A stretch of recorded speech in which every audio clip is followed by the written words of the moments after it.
say good evening to council and staff and guests. We'll have a guest presentation. Welcome to those folks. Tonight, it's Tuesday, September 26th, 6:30 p.m., Littleton City Council. This is a study session. We have an agenda. The agenda tonight will have 3 topics on it. Each of them will take about an hour. And we're going to start right off with agenda item A, ID 17-261. And this is, in regards to one of our guests tonight, this is to discuss the vision to the comp plan, City of Golden sharing their experiences. And we're really thankful tonight to have some staff and a council member from Golden here to talk a little bit about their Golden Vision 2030. And it's going to be a question and answer. It's an opportunity to see how one other city did some of the things we've talked about doing. So thank you for being here for that. I'm going to turn over to the city manager to make introductions. Thank you, Mr. Mayor. Just adding a little more detail there. So, council, remember we had a discussion at your retreat in April just about the voice of the community. And later we had some follow-up conversations, kind of a follow-up to the retreat in August. And so we had been talking in terms of looking at perhaps the visioning process here and moving into an update of our comp plan and eventually all the code updates. And so through our research here, we had discovered actually the City of Golden, they had gone through a very similar experience to a large extent. I had an opportunity to have breakfast here some time ago with Jason Slowinski, the city manager for Golden, and kind of shared with me their experience. And so I thought it would be great for them to come in, maybe a little open dialogue about their experience and lessons learned, good and the bad, and see how that might inform us about our own process that we're looking towards. So Jason Slowinski, the city manager of Golden, I'll let you make some introductions and kick us off. Welcome. Thank you. Appreciate it. Thanks, Mark. I am Jason Slowinski, city manager of Golden, and with me is Steve Glick. Steve is our director of community and economic development. And he's been with the city for 25 years, going on 26, right? Going on 28. Going on 28. Many years with the City of Golden, and has been actively involved in the process of Golden Vision several years ago when the process was taking place. Key staff person for us when it comes to putting together our community plans, our neighborhood plans, and tying it all together. And also with us is council member Saoirse Harris-Graves, and Saoirse is also actively involved in the Golden Vision 2030 project. You may know Saoirse from her time presenting at CML. She does a presentation to CML on this process itself, one that I've attended and maybe some of you have as well.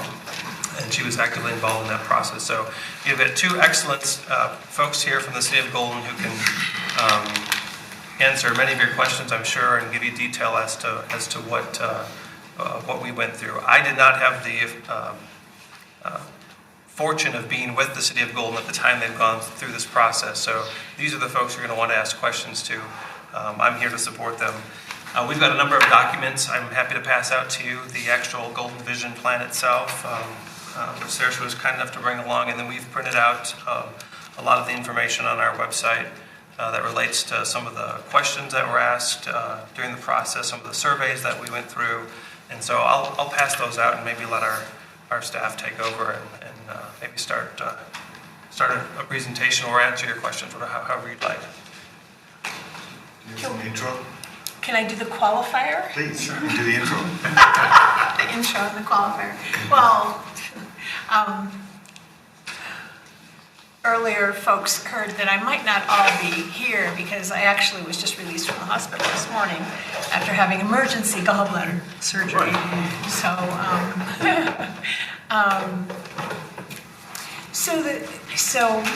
I haven't.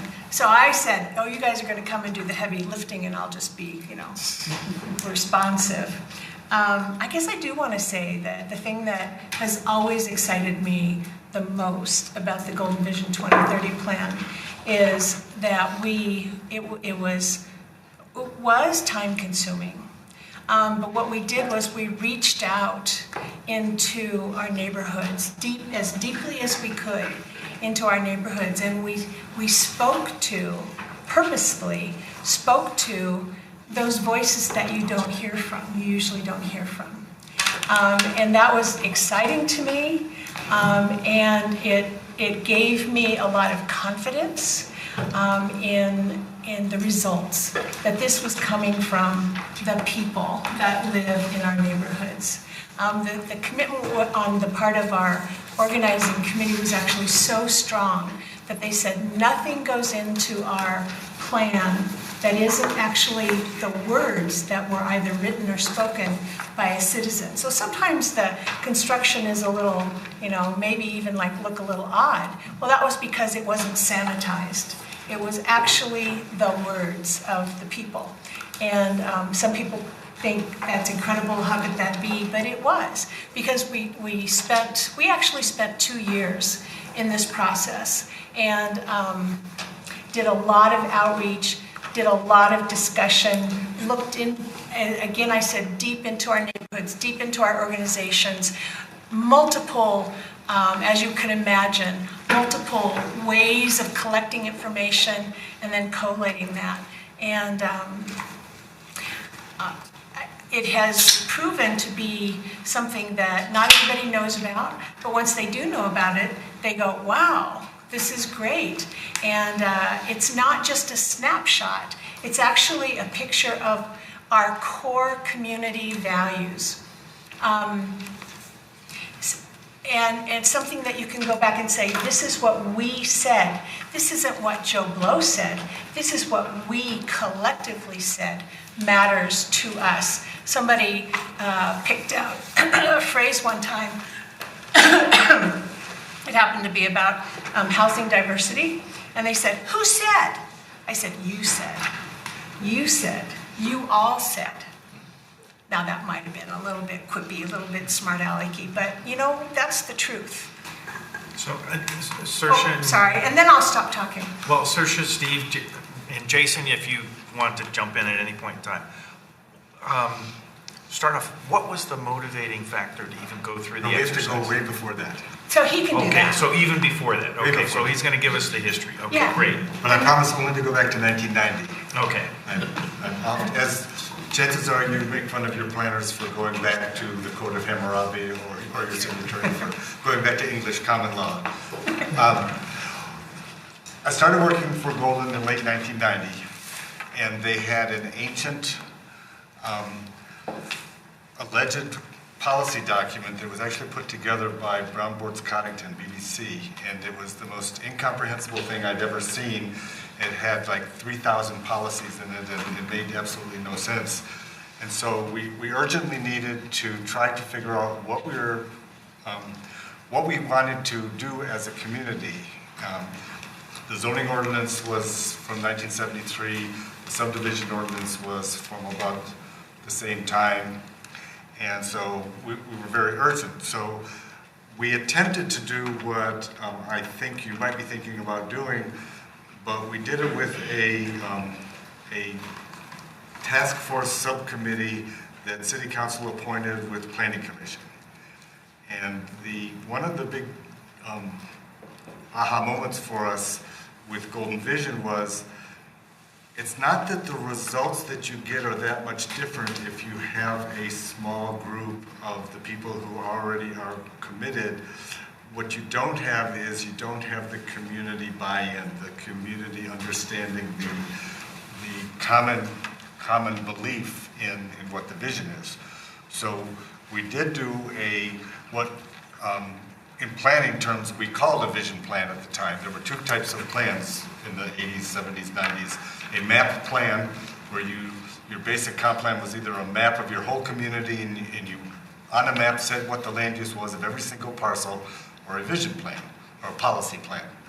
And the problem with a map plan is they're always wrong, and the problem with a policy plan is anyone who wants to can find support for every side of every argument in a policy plan, and that's just the nature of how policies are done. So fast forward in early 2000s, City Council wanted an update.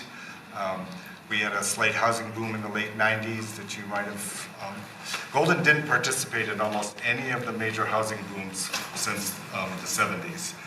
There was big housing boom in the late 70s, the mid 80s, oil recession of the late 80s, big housing boom in the early 90s, 93-ish or so. And so we sort of kind of participated in those, but it was mostly steady. So we did an update in 2004 of that plan. Is your planning director here? I have to not get you in trouble. One of the things that mostly in the planning profession we learn is that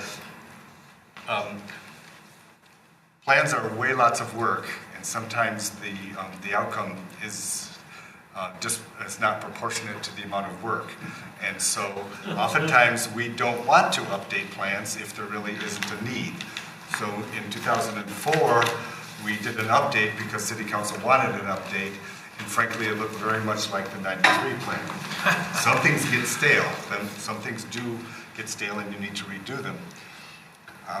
By the late 2000s, 2007 and 8, as we were going into the big recession, it was actually a pretty calm time in Golden, and we weren't facing big strife or controversies in the community, which is interesting because the people we worked with, the Orton Family Foundation, who we ended up working with, they specialized in trying to work with very small communities that have controversial, divisive things going on, often land use. And they've specialized in the northeast of Vermont and the northeast area, and small towns that are faced with moderate land use changes, or say the big Walmart wants to come to town or something. But we were actually in a pretty stable, calm point of view then, but we had a mayor who was young and ambitious and had lots of energy, and he thought it would just be the coolest idea for us to look at our planning documents in a totally different way. So actually it was out of opportunity. It wasn't that the documents we had were that out of date, but there was an opportunity, and it's one of those things where you meet someone at a conference or you see a request for proposals or request, and this particular group was offering a $100,000 grant to work with them.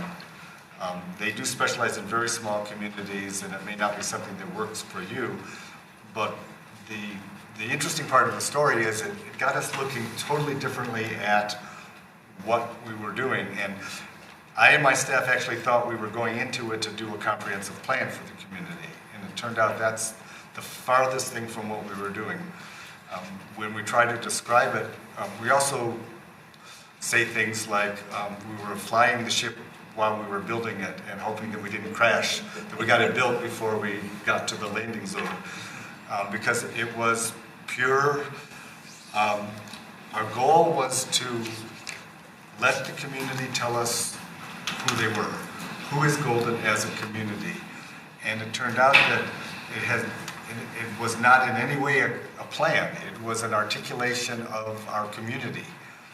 And the most radical part of it was through storytelling. And I mean, if you had an extra 5 or 10 hours, the theory of storytelling as a cultural phenomenon to not only pass on heritage, but to define heritage is something that it's not what they teach you in planning school. In planning school, they teach you to lay out subdivisions and try to solve people's problems. So the first part of the book is all about storytelling. It's defining who we are, as Saoirse said, by not having it be the usual suspects, by getting to the folks, and getting to the folks that you don't normally talk to is extremely difficult. And But worthwhile. worthwhile, of course. But the whole point of the reason that you hear from the people you hear from is because they either have a strong opinion or they have the time. And the people in your community who are struggling to get by and have zero time to dedicate to local government are the people that we had never spoken to before. And we had to go out to them. I nearly lost all my staff that summer. We had to go out to them, and we had block parties twice a month. We went out to every conceivable organized group that there was and filmed stories. We went to informal groups that meet at coffee shops and got them to talk about the community, talk about what's important to them. And then with the steering committee, compiled all of that information into the aggregate stories, and then in large group meetings, evolved that into value statements. Interestingly, the head of this foundation, who we worked with, has a big problem with the use of community values now, because it's kind of a politicized type term. But that's what was coming out of the stories, the interaction, the steering committee taking all of those stories, and then the large group. And the biggest meeting, and we're very small compared to you. Our population is now about 20,000. We had, at our biggest meeting, we had about 250 probably. And at that meeting, we were in breakout sections, not sessions, but sections of the gymnasium at the high school. And we were distilling these information from the stories down to, we thought it was values, but when we got done, we realized it was two main principles of open and responsive government and trying to manage and direct growth. We were not naive enough to think that we could control growth, but we ended up with two overriding principles and then 10 values. And that's perhaps a good place to stop. Questions about the process. The only guidance I think we can give you about the process is it needs to be tailored to your needs, but it needs to be very much outreach. It can't have any of the same old tools of getting people to come and talk to you.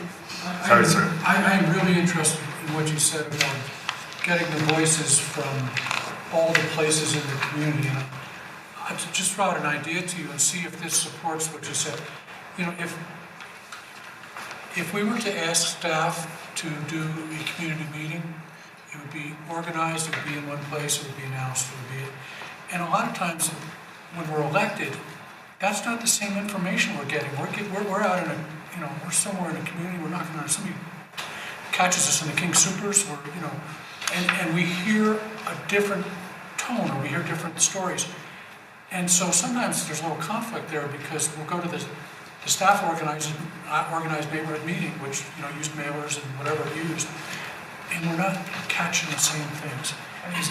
Does that reflect kind of the same thing that you experienced? Oh, yes. The organized, so we were like a first-round city. They've actually, the Orton Foundation Orton Family Foundation has refined their tools. They have a lot of tools that I think they make freely available. But one of the things they do is a community network analysis. And that's where you look at who are the influencers, who are the connectors, and you go to those people and you talk to them. And who in your group is an influencer, who is a connector?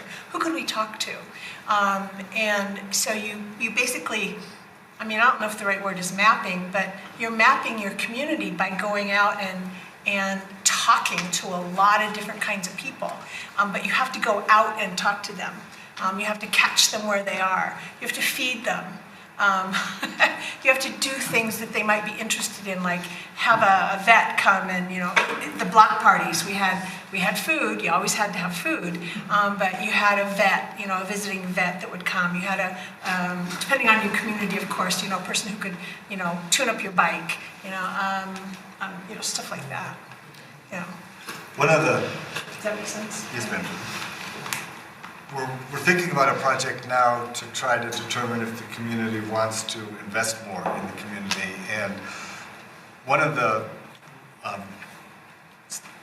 problems of when you talk to someone in the grocery store and you talk to someone somewhere else is, if there were a common framework for the conversation or a common set of questions, you might be able to compare what each of you hears from constituents more than totally free-form. And so we're not sure if it will work, but we're looking at a couple of online type tools that might work for both individual interviews, small group, on the street, intercept surveys with people walking down the street, or in focus groups or small meetings or large meetings, with the hope that the data will be consistent enough that we'll be able to compare what people say in meetings to what they say in smaller groups. So Jason and his assistant are working on that, so if it works, we'll let you know. One of the things I think I will say, and then see if Steve nods, is that I think one of the things we in Golden learned is how to do that kind of outreach and where some of the people were that we needed to talk to that we hadn't been regularly speaking with before, and how to reach out to them. Some of our neighborhoods, like you even had to feed them different food, to get them to come. Do you understand what I mean? We learned about our community by going through this process. Yes? It's even more difficult if you have ethnic diversity. We do not have much in Golden. We have economic diversity and some cultural diversity, but most of our peers would need to have multilingual people that can speak multi-languages. So it gets harder and harder as your community is more complex. Thank you. You really did a great job answering my question. And it's an area that we've been looking at. You gave me some new ideas. Can you, Steve, maybe give a couple of examples? Take it a little bit more tangible when you talk about going out and reaching folks, or Saoirse's talking about that. So there's the tools. And how do you get, or how did you get to the point where Peggy has a conversation here, and Doug has a conversation there, and Phil has a conversation there, and we may have thought we were all asking the same question, but our inflections might have steered in different directions. How do you aggregate that and get to the point where there's not some source bias that comes along with that? You don't. I think you have to accept that. Every engagement is different, but what I had totally forgotten, usually I have a couple of my planning manager and another woman who did most of the presentations in the last few years. What I had totally forgotten was we recorded almost every interaction, either video or audio, and then the steering committee spent countless hours listening and viewing those to try to glean what were the salient points and values coming out of them. So in one sense, we had the benefit of having multiple eyes and ears viewing each of those interactions. But that doesn't give you the informal ones, and sometimes as an elected official, perhaps those informal ones are the most telling. And I don't think you get past that you might hear something different than you might have. So, Mark wanted us also to talk about what we did with the information. Do you want to move to that? Before you do that, when you talked about reaching into the community and getting to a place that you weren't, give me an example or two. Give us an example or two. Well, we had one block party, our least successful block party, but we actually met people we hadn't met before, was in a condominium complex where we had never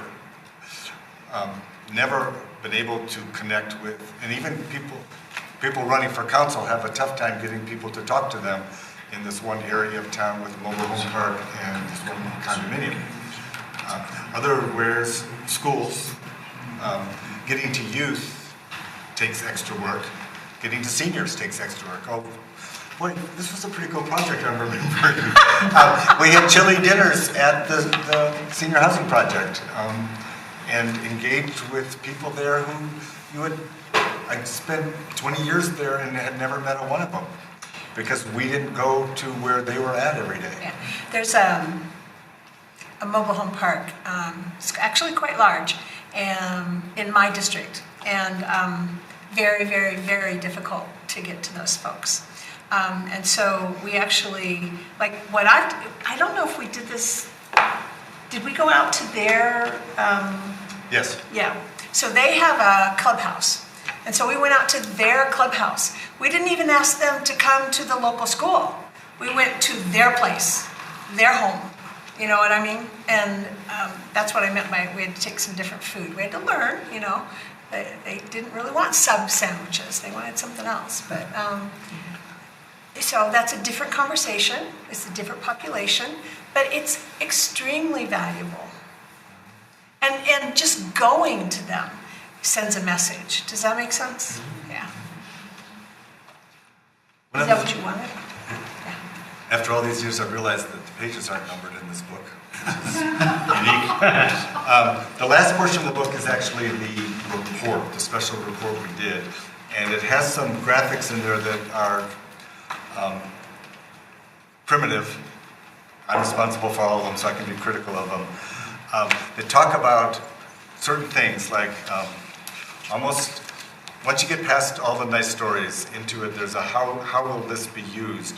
There's a graphic that tried to, and it looks like a plumbing diagram, tried to describe what this Golden Vision was and how it would be used in relationship to other things that need to guide us, like our city charter. See, the charter guides the municipal code, but Golden Vision guides the comprehensive plan, which guides the municipal code.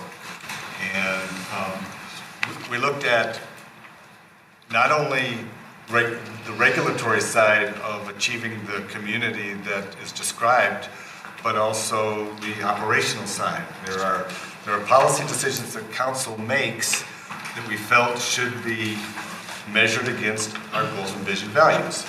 There are investment and spending decisions that the city makes that we also felt should be based on this. And a few pages later, there's two attempts at decision-making matrices, or there's a graph on each page that, and they're moderately successful. The most important success we had in terms of decision-making was that the plan for many years was top of mind at council when they were making decisions. And our challenge now is to try to refresh people's awareness of it without going into changing it. But it is a very, to articulate who you are, who is Littleton, is a great first step to then doing a plan, because a plan is not who you are, it's how you want to improve on who you are, where you want to be in a few years, and then move right into both regulatory and capital investment. So the success was having, frankly, and I don't want to harp on it, but it was also, what your staff will certainly tell you is there's a lot more time to do big plan things when you're not spending 100% of your time dealing with development pressures. And so coming out of the recession, 2010, 2011, we still had the luxury of looking at a comp plan, finishing a bunch of neighborhood plans, and incorporating these type of decision-making processes into our CIP. Now, our CIP was lower at the time because we didn't have as much money. But there's nothing like a little downturn in the economy and I'm sorry, this is total heresy, to catch up a little bit, to catch up a little bit about policy and, okay, who are we? Who is Littleton? What do we want to be? And how are we going to get there? So through, I think, energy and good timing, we were able to redo the comp plan within a year. And we had a mayor in the. Did you say you redid your comp plan within a year? Yes. We did not hire a consultant because we felt that all of the groundwork was done. The problems we had with our comp plan was it didn't lead to decisions. We had a mayor in the mid-2000s who, Mr. Chuck Barrick, he was a great mayor. It was frustrating to him that difficult land use decisions weren't automatically clear based on the plan, and they're not. That's why we have people with judgment like yourselves who have to decide, not because I can say this policy supports it and I can say this policy opposes it, that you have to have the judgment. What we did was we reorganized the way we presented our comprehensive plan policies according to the values. And each section had strategies and policies for city actions, but then had a separate separate section of policy and strategy for dealing with land use cases. In my experience, using the comp plan to make good land use decisions is one of the harder things. Using it to make investment decisions is often pretty easy. But yes, we redid the comp plan within about a year. We had started some neighborhood plans before this that we put on hold, and we finished a couple of those as well. And so I wanted to say one more thing. A thing that I often share with other people is that the work of the Golden Vision process became embedded in our foundational documents and in our decision making. So everything kind of starts from, what does our Golden Vision 2030 plan say? The last election, council election, we had 8 candidates, and they all, every single one was talking about Golden Vision 2030. It's become embedded in that way. So just wanted to say that. 2 questions. One, what have you noticed has been the effect on the development community having these documents, particularly since they came out of the community? And number 2, what has been the effect, kind of a residual effect from the level of outreach that you did?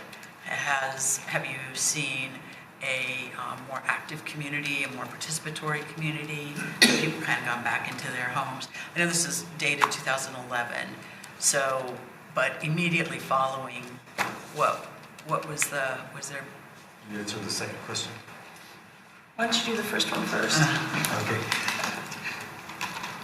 The benefit for both staff, neighbors, and developers was a better job of articulating what we want, and the more predictability.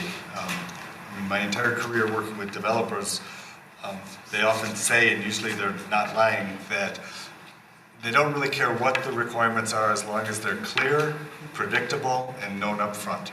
So that was the benefit for development that we got out of these documents. So, is it still as fresh as it should be? No, it's not as fresh as it should be. No. I think what I've already said is that I think it taught us some things about how to outreach. It's like I know that if I want to hear what's going on in that mobile home park, I have to go out to their community. That's not the easiest thing for me to do either, but that's what I have to do. That's a given.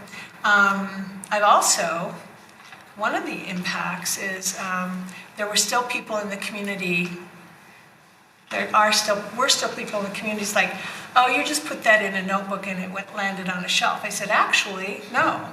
And then I showed this person, what we said we would do, how we would use it for decision making was actually being done. It was evidence. He says, oh, you're right. So it's like maybe that person had an iota of more trust, and this was a hardcore person. But nonetheless, he admitted that we were doing what we said we would do as a result of this process. No, we've been talking for, I don't know, a few years even, that we want to refresh it. The people that have moved here, the people that, they see it's like, oh, that's a good idea. We want to refresh these ideas because we think, Steve has used the term enduring values. We think they are enduring values. And so we want to remind folks, it really is a reminder of how we're doing this, and just kind of check in too. If you do community surveys, you may find, as we did, that you have tremendous turnover in the community. We've done them where almost half of the people lived in Golden less than 10 years. So we're now coming on a point where a good chunk of our residents will have had no awareness of it at all, which is the thing we don't want to get Janice in trouble, but my staff in no way wants to redo this, and we don't think there's a need to because the values are enduring. What would make more sense is to update the comp plan, which is now 5 years old. At some point, it will need to be looked at. But to the degree that the community still holds these values as accurate and enduring, it allows us to be more streamlined. That was Councilor Jerry's comment about a comp plan. If we hadn't done this, we could not have done a comp plan in-house without consultants in a year, because we didn't have the foundation. This created the foundation for all of our neighborhood plans. And even in Golden, our comp plan is not able to be specific enough compared to neighborhood plans. If you do or want to have those, that's the way to try to avoid having policies that can be argued both sides of the question, is if you have the luxury of getting down to neighborhood by neighborhood. Now, sometimes neighborhoods are big because they have to be. So one of the things, and I see that you have a question, but one of the things that the Orton Family Foundation is doing now with the cities that they're working with is they're doing phase 4, which we didn't do, which is how to keep it fresh in your community. And I've looked at that, and you know, we may look to that for some guidance in terms of how we refresh ours. But they recognized, they didn't do that with us, but they recognized very soon that that's an important need. How do you keep it refreshed? How do you keep reminding people? How do you keep it alive? And so I'm just saying there has been some thought now given to how to do that. So this is awesome, and you go in and you develop this overall vision. You hear things in different neighborhoods. Do you modify the vision for each neighborhood specifically, or is that all taken care of in plans that flow downstream from there? How do you hear and activate the different voices from different parts of town, your downtown versus your residential neighborhoods and the different residential neighborhoods from one another? I don't believe we heard different values through the community. It would seem a little odd if we did. Our neighborhood plans are very different from neighborhood to neighborhood. Right, but it's all based on the neighborhood plans are reaching into, so how is your neighborhood specifically looking at things in your particular neighborhood, but the overarching who we are as Golden is the same. Does that make sense? Well, but if we heard, we might be too small for this question, but if we heard radically different things from different parts of the community in the vision part, that would be difficult. Like, how would you deal with that? Separated into two cities? I mean, I don't know what you would do. But unfortunately, these values were pretty much universally supported by everyone we spoke to in the process. And the difference in the neighborhoods is what they're facing. Some have growth, some have only transportation issues. Okay, so that was what I was going to ask, is some examples of how various neighborhoods differ significantly. Some have pockets of, I'm sorry, what's been termed significant change. And so then the people in that particular neighborhood are asked, what would you foresee for this area of change? What are your ideas? So how are they changing? I mean, it's not like you had an earthquake there. So, Right. So what is it that's... There's something not stable about. There's certain areas that would, you know the words for this better than I do, but. Is this maybe driven by some of the traffic patterns that impact? No, not so much. We did adopt, and it worked fairly well. If you look at Denver's blueprint, they identified areas of stability and areas of change. And the theory behind it is folks who aren't in the area or next to the area of change relax a little bit. They're not as worried about their neighborhoods changing. And we did it based on perceived market forces. where the land uses were becoming, where reinvestment was either desired or likely. So one area is by Golden High School. It is totally built, and it's in having infill redevelopment. And we felt that a several square block area by the high school would be ripe for redevelopment based on the age of the structures, the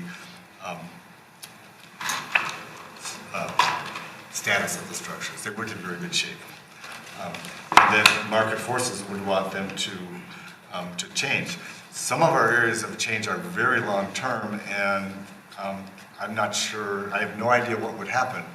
We have a number of large industrial parks, light industrial parks, and if you look generational, they might change quite a bit.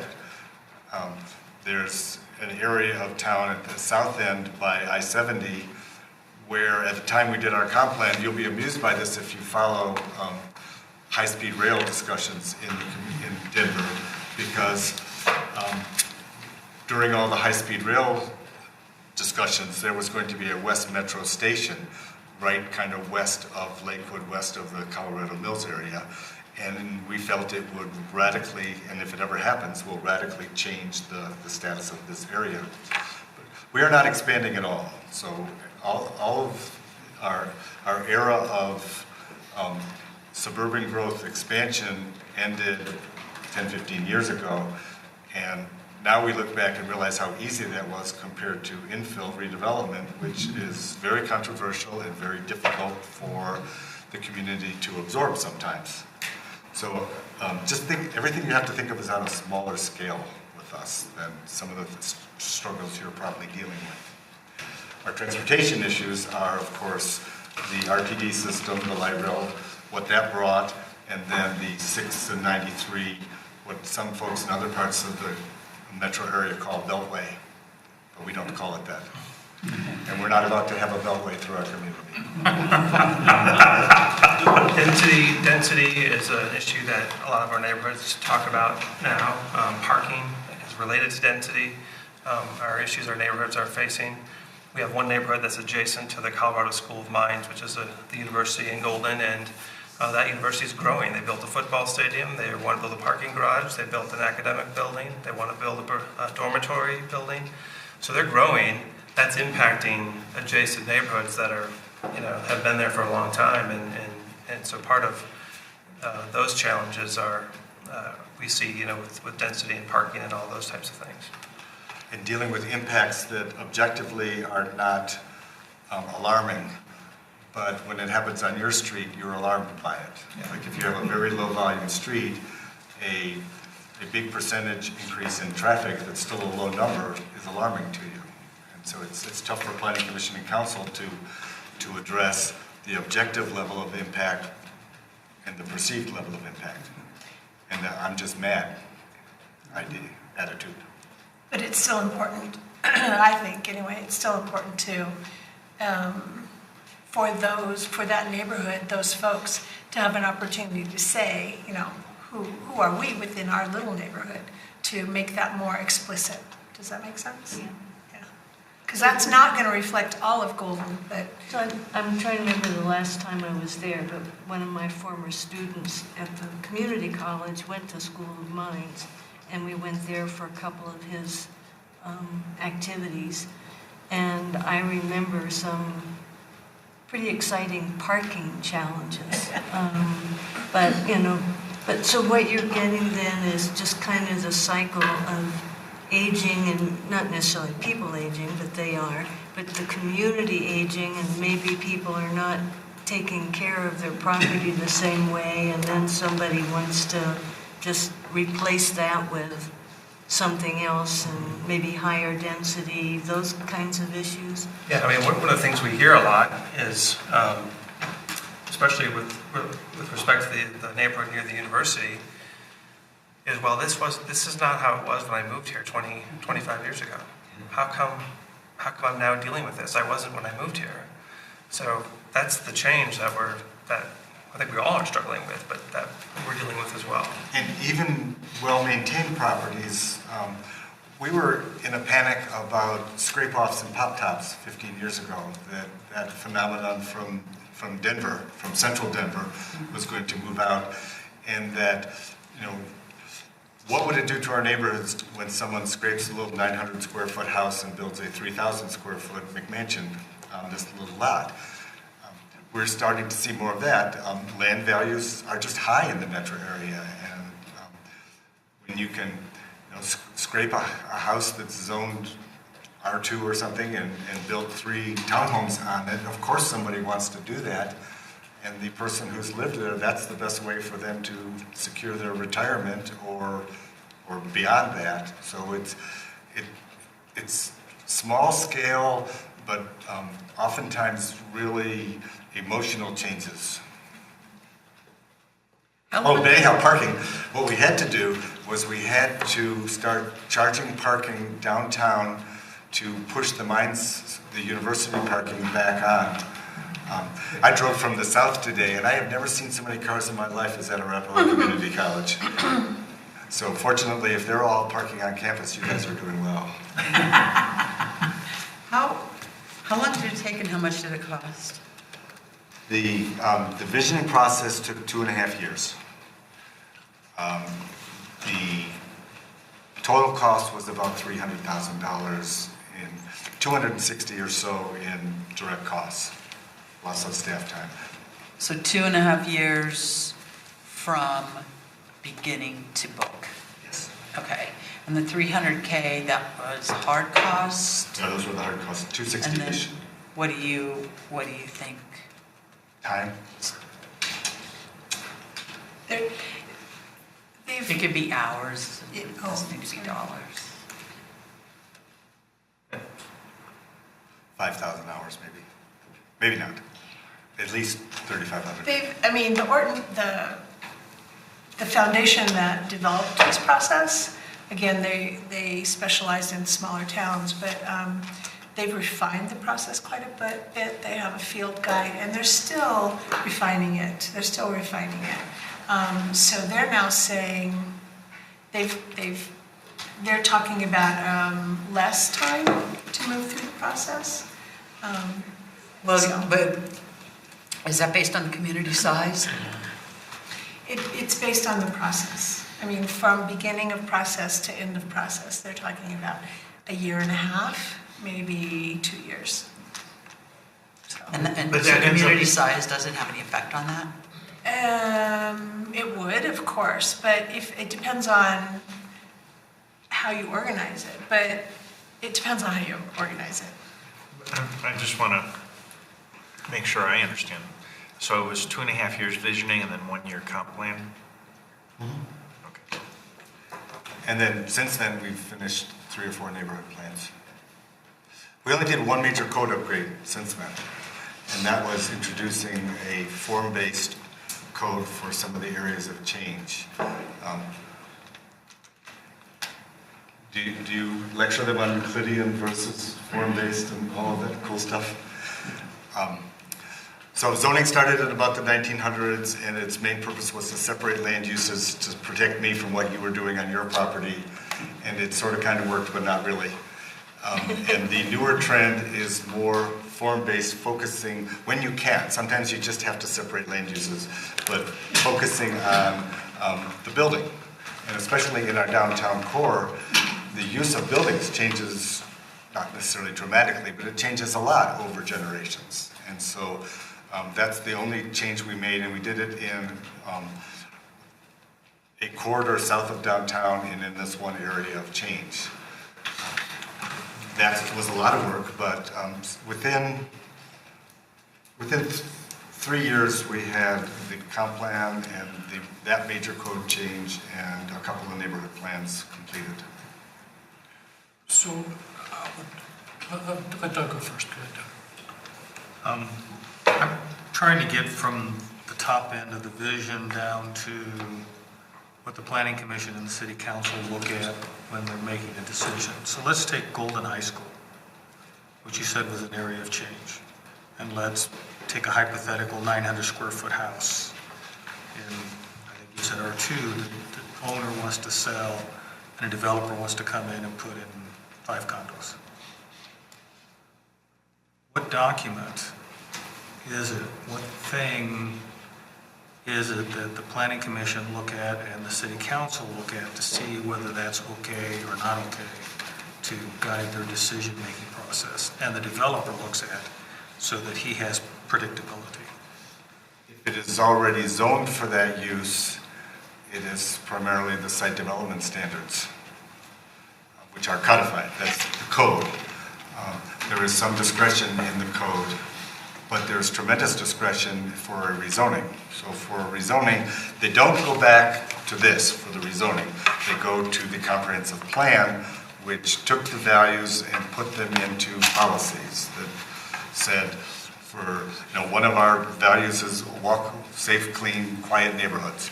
And so under that value in this comp plan, I've only brought 2, we'll leave them, but it's online. There are specific strategies to evaluate land use cases for that. So for a rezoning or a special use permit, Planning Commission and Council their primary criteria is the comp plan, which has specific, just having that we're going to have safe, clean, quiet neighborhoods doesn't get you very far. It helps folks understand what you want, and that we appreciate the active outdoors in the environment. Those don't help you when it comes to saying yes or no to someone. But Okay, the so comp let's plan take has- an example and make that an R500 thing, so they have to go through a rezone. Okay. So what policies would they look at? So they've got a safe, quiet, clean neighborhood policy. Does your planning commission then look at, or your council look at, this is 5 condo units, that's not quiet, that's not safe? No, probably they look more about neighborhood compatibility in that case. Okay. In that case, they're going to look at, what scares people is the bulk, the density, the parking impacts, the traffic impacts of that change. Fortunately, you couldn't fit 5. We had some guys, some Denver guys show up a few months ago who, in spite of the zoning, it was in our form-based zoning area where you could it's either mixed use or you could get a special use permit for 100% residential. And they wanted to put 6 really small units where this one house was. And they had to go through public review with both historic board, because it's in the historic district, and planning commission. And they were sufficiently dissuaded at historic preservation board, so now they're coming back with 3 units. Double-edged sword there, because they will be 3 expensive townhomes that will generate almost as much traffic as 6 small condos would have, and we would have had some affordable housing. But the change would have been too much for the neighborhood based on the policies in here. So wing it and give me ad lib a policy that they would use. Because that's really what we're looking at, is we're looking for a holy grail where we have incredibly concise and clear policies that everybody can rally around and understand, and really leave no room for interpretation that guide our decision process. It's not going to happen. Good luck with that one. Yeah. Welcome to planet Earth. Yeah. But when I said they're embedded, the link, you start from where Golden Vision 2030 was. Tell me if I'm wrong about this. But then redid the comp plan in light of what we learned from the Golden Vision 2030 plan. Does that make sense? Yeah. So- So historic preservation. There it is, right there. No, I have Okay. it. Safe, clean, no, what's the first one? Safe, convenient, well-maintained, no, accessible and walkable value. Land use cases shall be evaluated according to the following considerations. What aspect of the proposed project or plan improves accessibility for pedestrians and cyclists of all abilities? What related amenities will be You provided? need to go about 1/10 as fast. Oh, I'm sorry. Well, in part because the people listening at home have no idea what you said. And I didn't do much. I can talk even faster than that. Well, I think- Okay, well, that was a long one. It was, what aspects of the project improve accessibility for pedestrians and cyclists of all abilities? Does the proposed building address the street with parking located behind? So that's a design type of a policy related to accessible and walkable, because we believe having the buildings closer to the street and the parking behind provides a better pedestrian amenity. How does the proposed design improve safety for all modes of transportation? How do the architecture, streetscape, and urban design achieve a human scale that's aesthetic? What elements of place are created? None of those are totally objective or quantified, but they're way better than what we had before, where you would go search through the policy and find something that sounded like it supported your proposal. So for each of the 9 values, there is a section like that. For each of the 9 values in Golden Vision 2030. So the Historic Preservation Board looked at those and decided that 5 units didn't match one of those goals and said, yeah. Yes, but ironically, the Historic Board had no approval or denial permission. Okay. The developer was there for permission to demolish the building, which we can delay them for a few months, but we can't withhold. They've not gone to Planning Commission. They were dissuaded by the pitchforks and tar and feather.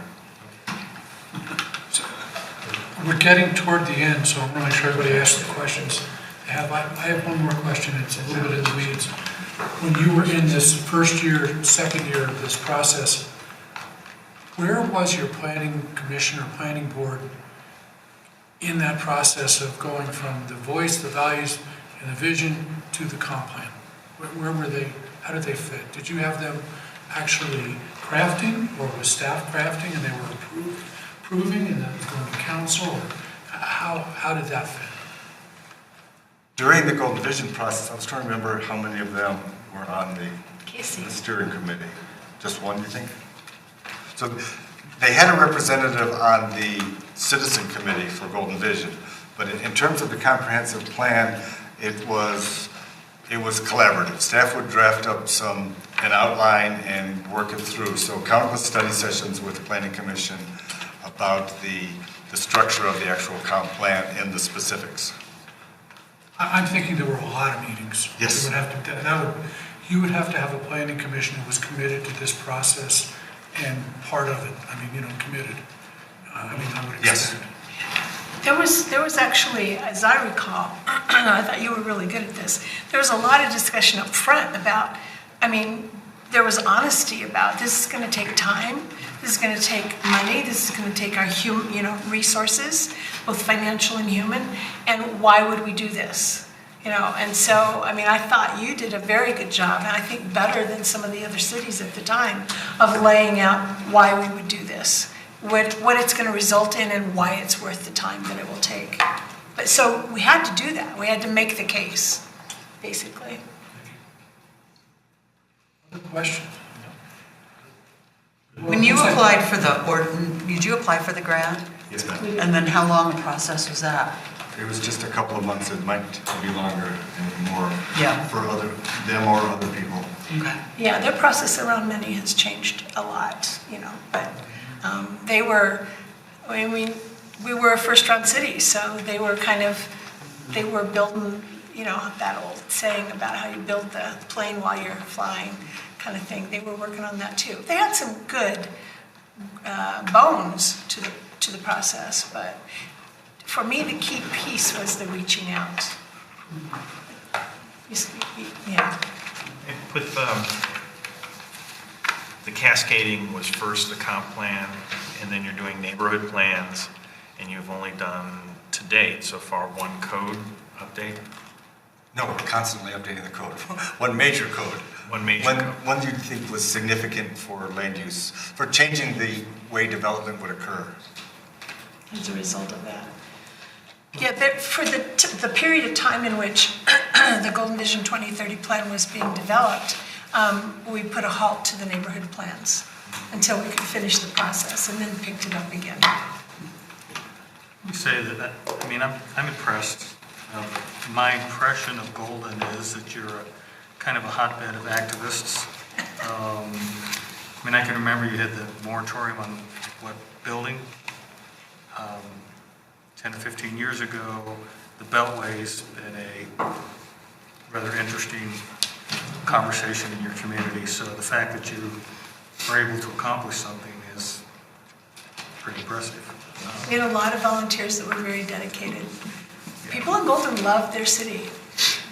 And so, I'm kind of of the opinion that the major value isn't so much the words that come out of it, but the process, the experience, where everybody goes through and reaffirms to each other and to themselves what it is that they value to the community.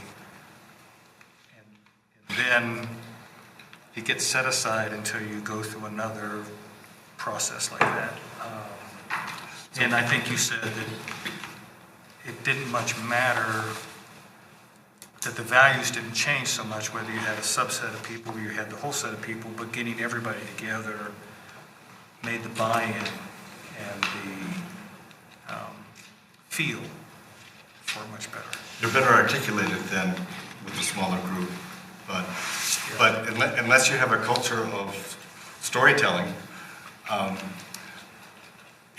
having it written down helps with our challenge now of raising the awareness of them. Whereas if everyone just had the experience, it would fade faster. and I personally, as an elected official, I've already said this, but I have confidence, and I can convey confidence, that this was out of this was out of the people. This came from the people, and so we can trust that. This didn't come from staff. We trust staff, but not everybody does. But not that much. Does that make sense? Yeah. I mean, quite frankly, I can sell it. And it not only guides us, I'll just finish with this, it not only guides us with, we talked a lot about land use, but it guides us on a lot of other areas as well. Operational, it helped Mark and his team operational. Budget-wise, when we're making budget decisions, you can go back to that document and say, this is what our community values. But I think you said earlier, and I agree, that those decisions are actually pretty easy compared to the specific land use decisions that you end up facing. I want to thank you very much. Do we have any other last question that just has to be asked? You've really put a tremendous amount of work into something that I think has been a valuable presentation to us today, because so much of what we are trying to do now reflects some of the struggles that you had then. And just to give you a little history, even we had a small retreat, and we tried to find out in our minds better ways to achieve information out of the community. And we were really, because there are different medias and different modes and methods, and what would work, and what are we doing, and what could we be doing, and I think we're grasping that idea that the goal is to get more information from more people, and you've really done it. And so this is really interesting to us. I think as we look at more at this and get a chance to look at what you've given us, we may be talking to you again, I'm pretty sure. Anybody from council have any comments? Thanks for your time. Thank you very much. Thanks for coming down. It's always fun.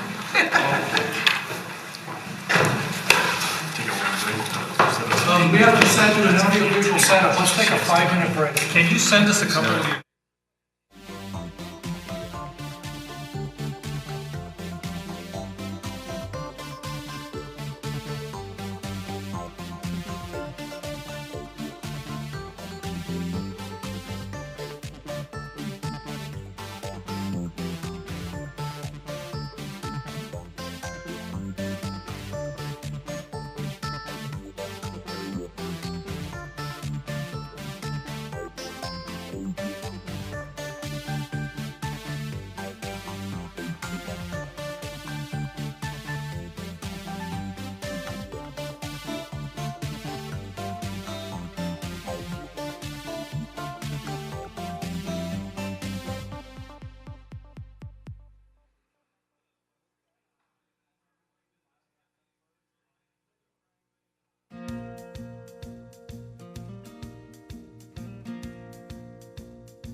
wanna follow you. Your name, your name. In your name, your name, your name. One and only name. In your name. In your name, in your name, in your name.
Before people came in and they had to do a complete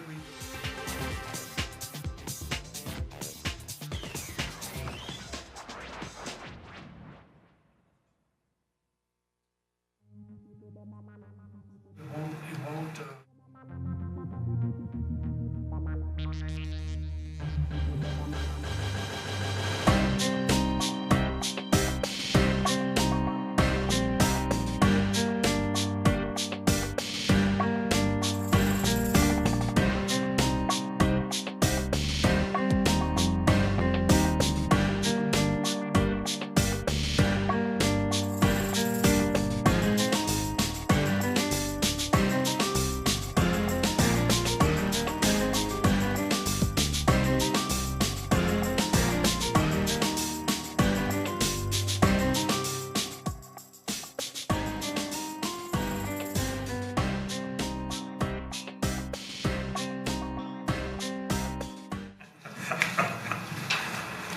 Have to tweet each other.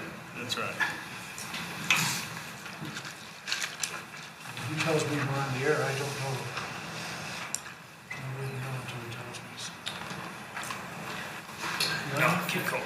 Hey, thank you. Hey, we've returned from a break. We're working on some audiovisual challenges, putting us a little bit behind on our time. We are continuing now with study session topic B, which is ID 17-257. It's the Littleton Englewood Wastewater Treatment Plant Strategic Plan Follow-Up from the joint meeting that we had back on July 25th. There were 3 attachments or handouts that we had for this evening, and they are, some of them are in copy here, and some of them are on people's computers, and our audiovisual challenge right now is to try to get it to be a PowerPoint for us in the meeting room, although I understand it may stream and just not be presented here. So with that, we're going to go ahead and move ahead. Mr. John Koosman's here to make the presentation, but let me turn it over to the city manager to make the introduction. So everybody knows John here, of course, the plant director at Littleton Inglewood Wastewater Treatment Plant. John, I'm not sure who's doing the presentation. John's going to go first, and then I'm going to go second, if that's okay. Okay, and what do you like to start with? Are we doing? The biogas program. Biogas is first, okay. So hopefully council can follow along. We've got, in the packet there is the presentation from biogas. So I'll turn it over to you. Chong, is that okay? Thank you very much. Good evening, City Council. I am Chong Wu, the Capital Project and Asset Leadership Manager at the Wastewater Treatment Plant. So this evening I'll be presenting just a quick follow-up on our proposed biogas project. This is a follow-up to the joint council study session that we had back in August. Page down here. So as you're aware, we've initiated a biogas use project with the goal of beneficially reusing digester gas from our wastewater treatment process. So with the goal, we're looking at identifying the best use of our gas. We looked at different alternatives. We looked at a possible CNG fueling station. We also looked at a pipeline injection project, all comparing with our existing process, which uses a portion of our gas to heat our digesters, while the remaining is burned and vented to the atmosphere. Next slide. So based on, at the joint council study session, there was a lot of good discussion regarding the potential funding of our project. So we've done a cursory review of different funding options, and we've identified 4 potential funding options for our project. Each are viable options, each could be potentially used for our project, and each would align well with our plant values. So the first is the city cash finance option. Obviously, this has the best return on investment. We're estimating about a 4-year payback on the initial capital investment, and that's based on the current market conditions. With this option, it allows us full operational control of the equipment, how that equipment is operated and maintained, and it is our understanding that funds would be available from each of the city's sewer reserves. The next is the tax-exempt, third-party tax-exempt finance option. This is actually a very intriguing option for us. It is actually used by many of the cities in Colorado. It is regulated by state statute, and it does comply with Tabor. This approach provides a low risk to the cities, as the finance company would actually own the equipment, and we would just be making payments on the loan. If we were to ever default on the payments, then the finance company would just take possession of that equipment. Well, again, with this approach, we would maintain full operational control of the equipment, how that equipment is operated, and how that equipment is maintained. And with this, once per year at the end of the fiscal year, we do have an opportunity that we could actually terminate the contract or actually renegotiate contract terms. Next slide, we have other considerations, our issuance of bonds. John, Yes. which attachment are you on? We have Second one. Second one. Second one? Second one. Thank you. And page now? And I'm on slide number 5 now. Thank you, I appreciate it. So other considerations are the issuance of bonds. These could be either revenue bonds or municipal bonds. Obviously, the cities have a lot of experience with issuing bonds. And depending upon the type of bond issued, we would need voter approval. And obviously, this would impact our overall project schedule. The last is the power purchase agreement. We had a lot of good discussion on this at the joint council study session. I just want to highlight just a few things. This does provide the lowest financial risk to the cities. However, it does also provide the lowest operational control. There would be performance requirements tied to such an agreement. And if the city or if the plant were to not able to meet those performance requirements, then there could be potential penalties assessed against us. With this, there would be limited control on the equipment, on the specifications of that equipment. There would be limited control on how that equipment would be operated and how that equipment would be maintained. retained. There would be no debt incurred. However, as you may realize, that the revenues would be significantly reduced from the other potential funding options.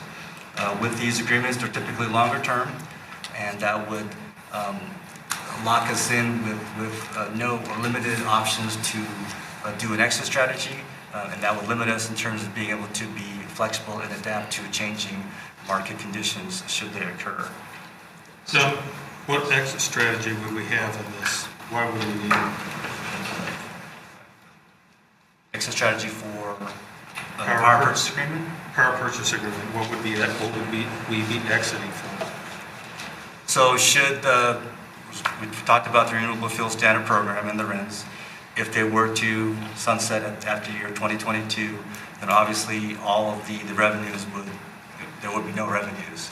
And so the power purchase agreement may lock us into continuing to sell that gas to that power purchase agreement without us being able to accept any revenues for our project.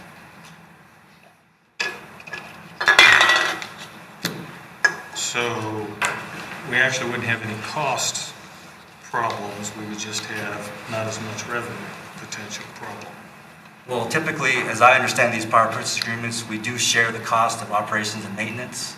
So that is a shared cost. And then we actually split the cost of the revenues as well, too. So as I understand it, we still would have costs associated with actually owning or actually maintaining that equipment. So how would we find out some more specifics? I agree, yes. So what we're looking to do is initiate a design contract with our engineers so that we can glean more detail and get more information, so we can actually get information on the project, get information on the cost, and then we can look to identify which funding option makes the most sense for the cities. We want to identify those and analyze those, work with the city finance departments, and then come up with the best recommendation moving forward. Why would we initiate a design if one of the options is to pay somebody else to come in and plop the equipment down? That's a very good question. We have to we'll have to operate this in terms of the overall plant as well, and so to just turn this over is a little bit of, there is some risk associated with doing that. And so we believe it's in the best interest of both cities and the ratepayers to take the next step in furthering the design a little bit further, going out to the market, both the different financing option market, and start to evaluate a little bit more information, both from the engineering side and from the financing market, before making that decision. There are different technologies that are in play with these power purchase agreements, and there's different approaches to cleaning the gas, and just going carte blanche with one or another right now may not provide the best operating solution for both cities going forward. Why would we care? I mean, I don't understand what the operating differences are that we'd have a contract with them, they'd come in and put in whatever it is, which is a black box, and then we would get whatever percentage of revenue that there is or no revenue. We're hoping to take a little bit longer term view of this, that beneficially using this gas and making this investment in cleaning the gas. There's a near-term option that's supported by the RINs that go into the pipeline injection. But I think, as you're familiar, the energy market is moving quite often, and 4 or 5 years from now, pipeline injection may not be the most profitable or the most advantageous for the ratepayers, and so and a compressed natural gas project may come in play, and so we want to make this. We're asking for approval to make this investment in the cleaning technology, while still retaining control of equipment that's reliable, has the lowest cost for us, but also allows us to maneuver as the energy market changes. You asked the question, why do we care? We're not just looking to just do a project and be done with it. We're looking at this as an initial investment and continuing to reap the benefits of reusing this environment, this I guess waste I was product. looking at something that I wouldn't have to be approving expenditures for the rest of the life of the plant.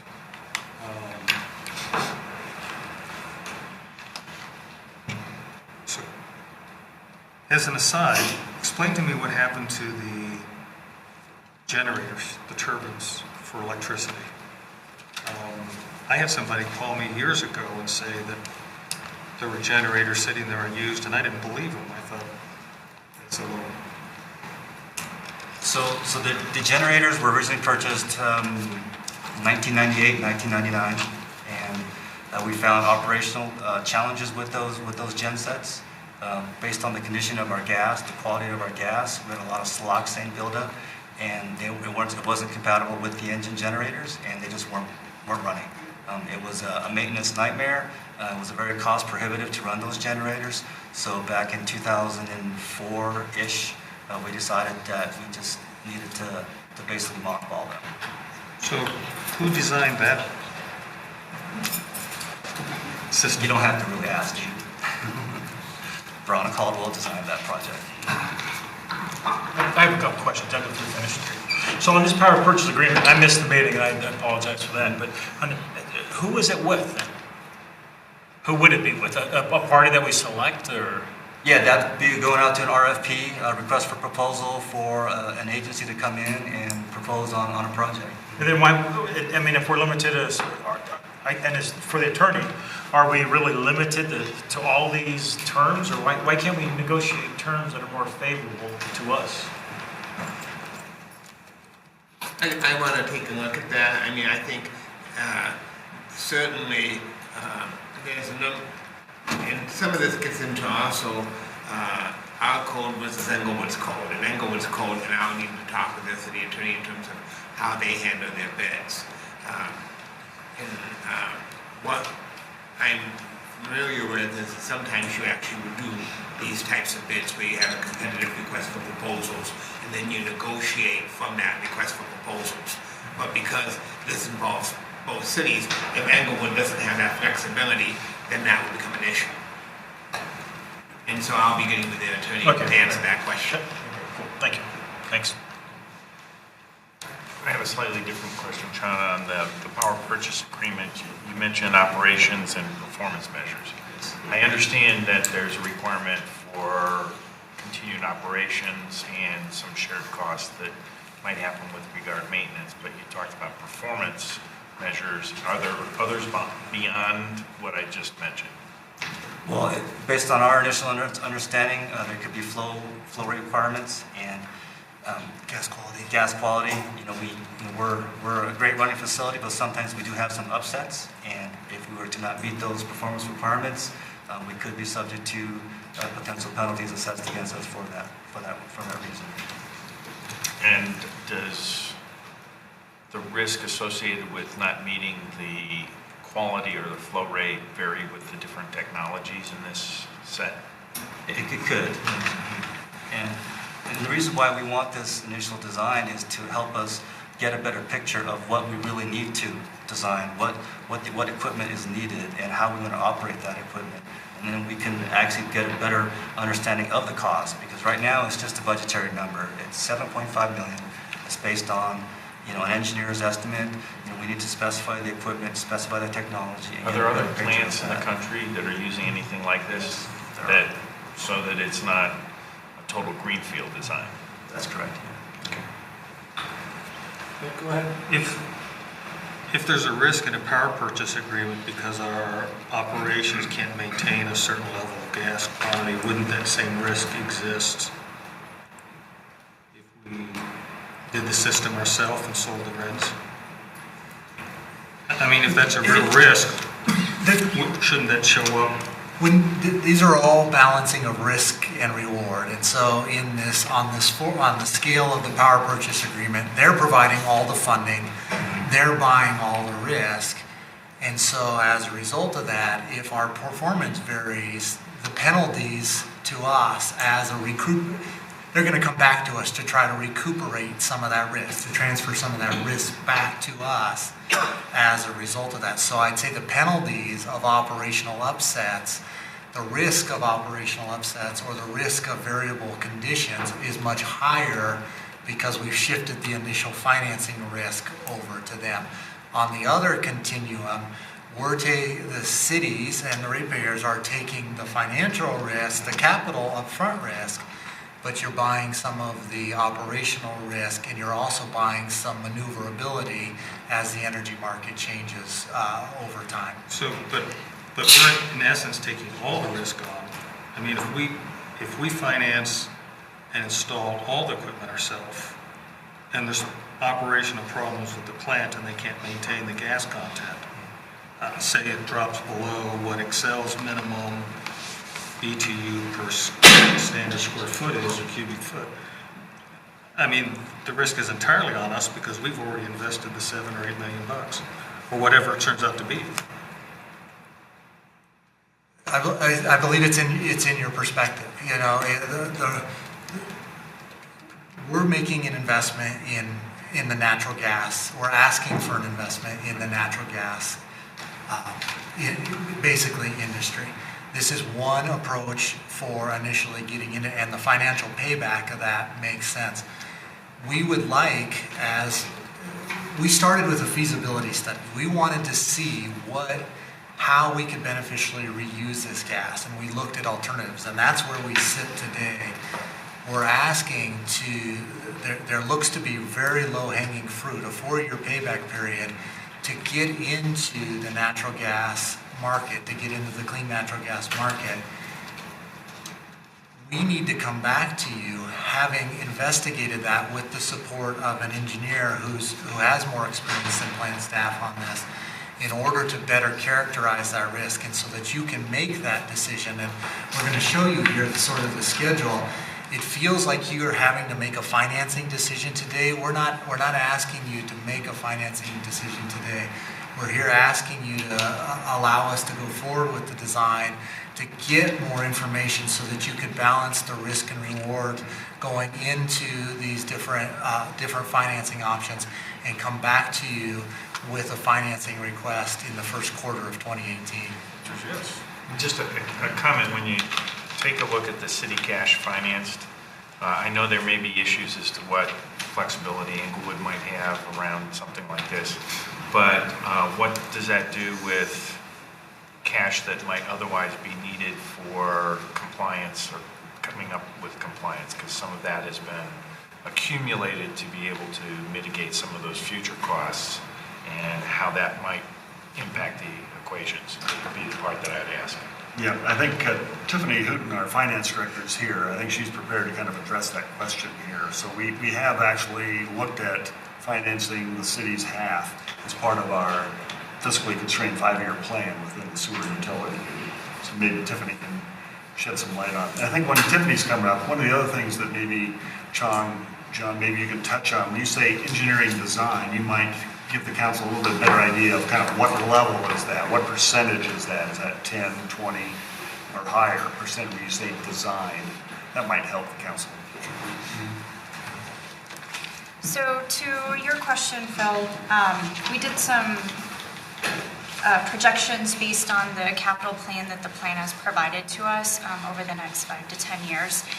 And looking at where the cash we have currently and some future potential rate increases, we actually are able to cash fund this and also maintain the capital plan that they have currently. Now, that's subject to change based on future needs and projects that might come up, things like that. But right now, we're able to cash fund that and maintain our required debt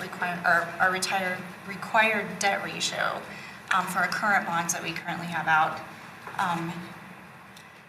Tiffany, if I may, with the biogas in our half of that, and with the capital from the plant, what kind of rate increases were you seeing over that 5 years in order to fund all that? Right. So 2018, as I mentioned previously, I'm not suggesting a rate increase. However, for 2019, 20, 21, and 22, it ranges from 1, 1.5, 1.5, and 1.5 of each of those years. So it's not a huge rate increase by cash funding the city's portion. Again, I'll caution that that's based on our capital projections needed from the plant today, and again, those are subject to change. 1.5% you're talking? Yes. Remind you, we have $20-some million of cash. Yes. And that is spending down the cash, but maintaining our minimum requirements of our, the $3 million for the debt, and then the operating reserve that the city maintains. I've got just a couple questions on the third-party financed. You don't say it, but are those certificates of participation? Is that what that is? I'm reading so many similarities to what we've used as certificates of participation. I wouldn't think so. I don't know that the sewer fund can issue COPs. That's my question. Yeah, I'm not sure that the sewer fund can issue COPs. It would have to be a revenue bond. Well, they wouldn't need to, because they're not under Tabor restriction. No. No. Then the other question, on the issuing the bonds, it says may require voter approval. I'm not sure where the may comes from. I'm questioning, I think it has to. If the city is going to issue GO bond, you'd have to go to voter approval because you're going to obligate future tax revenues for the project. But if the sewer fund issues a revenue bond, I don't believe that has to go to a vote of the people. Okay. Those are my questions, thanks. City Manager Ruff, you asked a question about what the design. What we're asking for is we're trying to advance the design to approximately 60% level before we come back to councils again. And what that will do is it'll allow us to develop the interconnect agreement with Excel. So that agreement is really important to understand the gas quality, the gas flow, really to characterize the risk of that, to go back to basically brokers for the RIN or look for basic power purchase agreements, basically explore these agreements to either leverage the RINs that are available or look at other financial return investments. And then finally, it's to look at the market for this gas cleaning equipment. There are different technologies that are available. Some will fit better in our operational profile, and some will provide, like I say, longer term flexibility. And so we want to have a good sense of that so that we're providing that information to you as part of this comprehensive decision.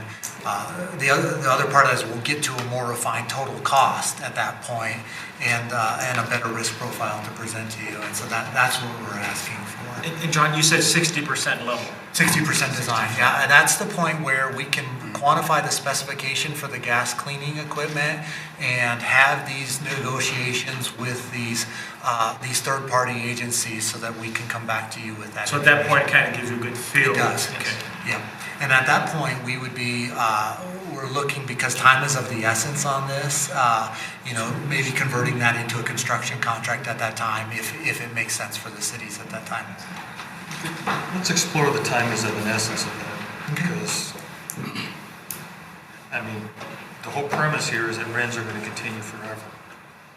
And so if that's what everybody really believes, then time is of no essence on it. If we actually believe the time is of essence on this, then what that means is we actually think that the risk is much higher, that the RINs are going to go away. And we have to get it started so that we can get our payback within the 4-year period before the RIN authorization goes away. So it seems like we're talking two different things at the same time. I think you're talking the two extremes. The RINs going on forever. I'm not here telling you that I think the RINs are going. I don't think anybody at this table is here saying the RINs are going. The information that we do know is that the RINs program is sponsored through to the end of 2022. And doing the analysis with the costs that we have in this feasibility study, the cities can recover all of their investment in that 4-year window. So that's where the timing is of the essence. There's an incredible opportunity to grow revenue beyond that.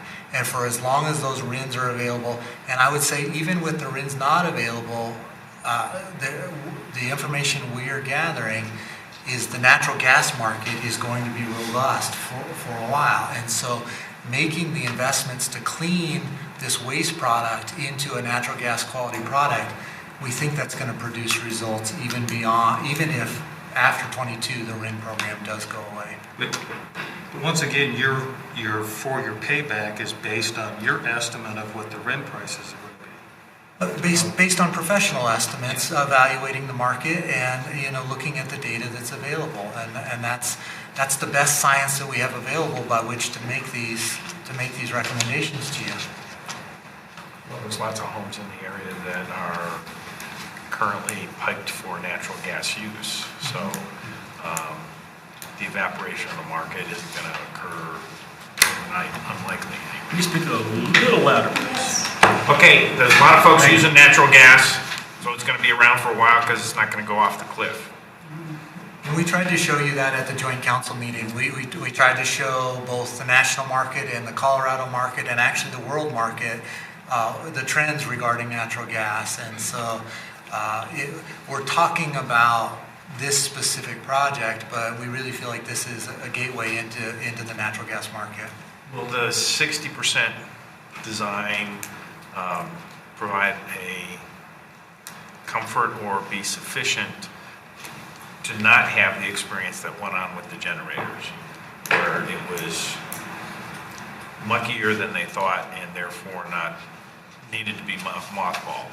So how do we get over that hurdle that there's an assurance point that says whatever technology is going to be used, it's been tested with whatever quality is being flowing through the plant? Yeah, well, the pipeline injection is a relatively new kind of emerging market. The actual gas conditioning equipment has been around for quite a few years. It's been around in the mining industry. It's been around in the solid waste industry. So it is a pretty proven technology that's been around. But as John said, there are different technologies out there, and we have to explore those different options for our particular process. If I may, Mr. Mayor, so remind us here, gentlemen, the estimated cost for this work, this preliminary engineering design, what is that? Preliminary engineering design is $380,000. $380,000. And so where is that in relative to the budget discussion? Is that something that's been appropriated in 2017, or is this an ask for the 2018 budget? Well, based on the current year, we do have budget available to conduct a portion of that project in 2017. But based on the timing, we did appropriate money in 2018 to cover the majority of that cost. Okay. So how much in 2017 versus 2018? Do you have roughly the numbers? We haven't really looked at that yet. Yeah. So you're specifically asking the city council here to approve kind of that step, the 380 here, split roughly between the 2 years. Right. And what would it cost to get an RFP on a power purchase agreement and get some responses from that? We don't know that answer yet. It's a segment of that scope, and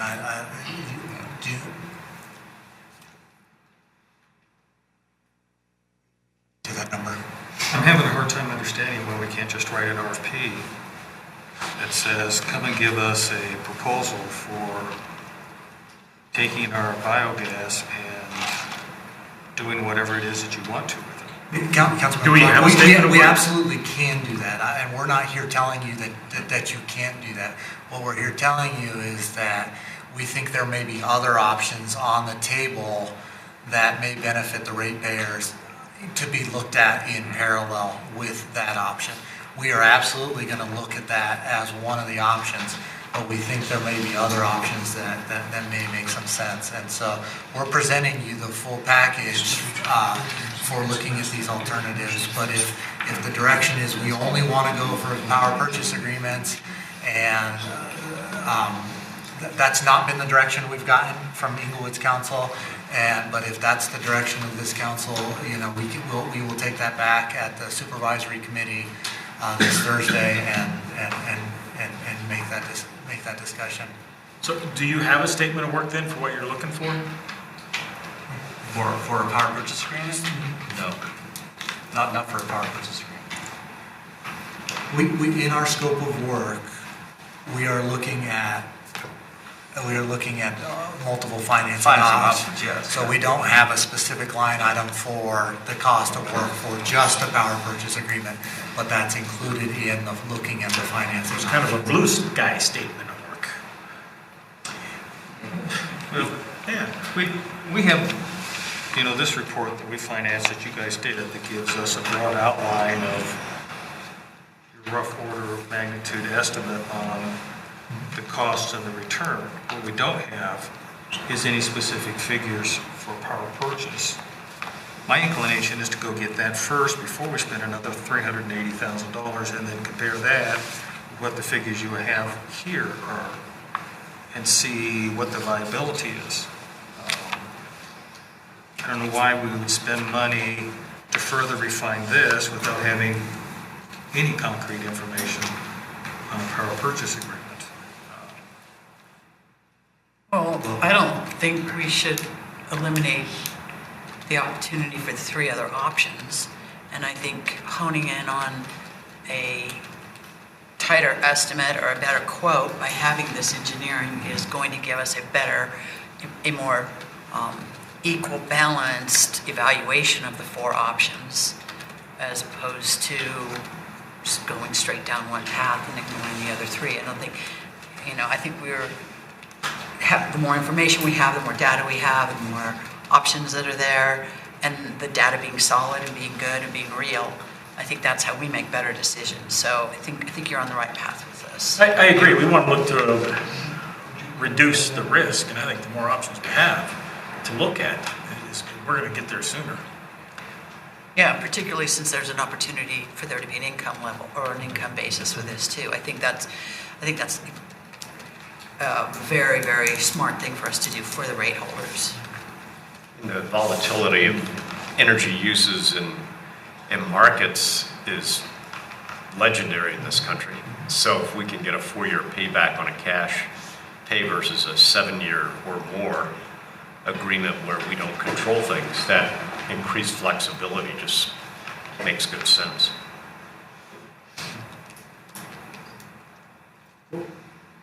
Well, if I may, I still need more clarification because I hear 3 council members who are interested in pursuing, I guess, what was recommended by the staff here.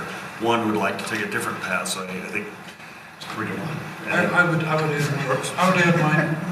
my consideration. I would like to see the additional investigation into the different funding methods in support of what the other 3 council members want. I'm the same.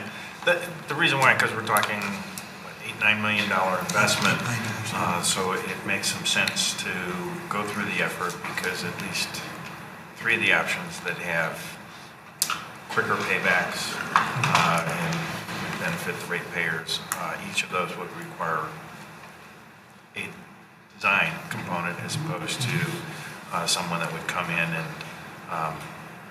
at least at this point in time, without seeing more detail on the design options, being in some position to have some flexibility and maneuverability as the market may change makes sense. I would even suggest that even if 4 is the end-all, be-all best option, knowing what that design could cost and what it would look like puts us in a better position to evaluate whatever partner would be in for. So would we anticipate that Englewood City Council will be making a similar range of discussion and similar range of decision at their next meeting? We presented to them last night in study session, and there was support to move this project forward, and it's currently on the agenda for the mid-October, October 16th. You're bringing it back to, it's in the form of a resolution? Yep. And we'd see the same resolution. Except our meeting would be sooner. Well, if I may, I think based on our budget discussion we had here a couple of weeks ago, I think we would have to amend what we're suggesting for the 2018 budget to show the balance of the cost of this engineering work. Now, I do know the council raised an issue about wanting to settle the use tax issue with Englewood before you proceed with that. I have had a conversation with the city manager in Englewood about that, so I'm just looking for a timeline for when that will be addressed. So I'm hoping to share that in the very short term here, what that could look like. But based on what I'm hearing from the majority, I'll have to amend the budget here document for 2018. When do we have first reading? October 3rd. And the second reading is October 17th. So there's no way they're going to have a resolution before we go through the... I don't know, to be honest. So the engineer, sorry to interrupt, the engineering design wouldn't be subject to that use tax provision, correct? The council had real concerns about that before proceeding with some of the capital projects for the sewer fund. So I'd like that at least understood how that's going to be resolved before the second reading. Absolutely. Yeah, the council feels very strongly that there needs to be a resolution, hopefully favorable. And part of it is reflected exactly in this. If we go down the design path and you're going to be purchasing equipment that we pay use tax on. If we contract with somebody, then they bring it in.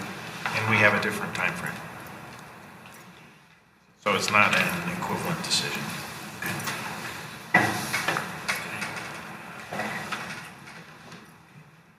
Okay. I have direction. Okay. You have a second issue, I believe. We do. Yes, we do. Thank you. Thank you, John.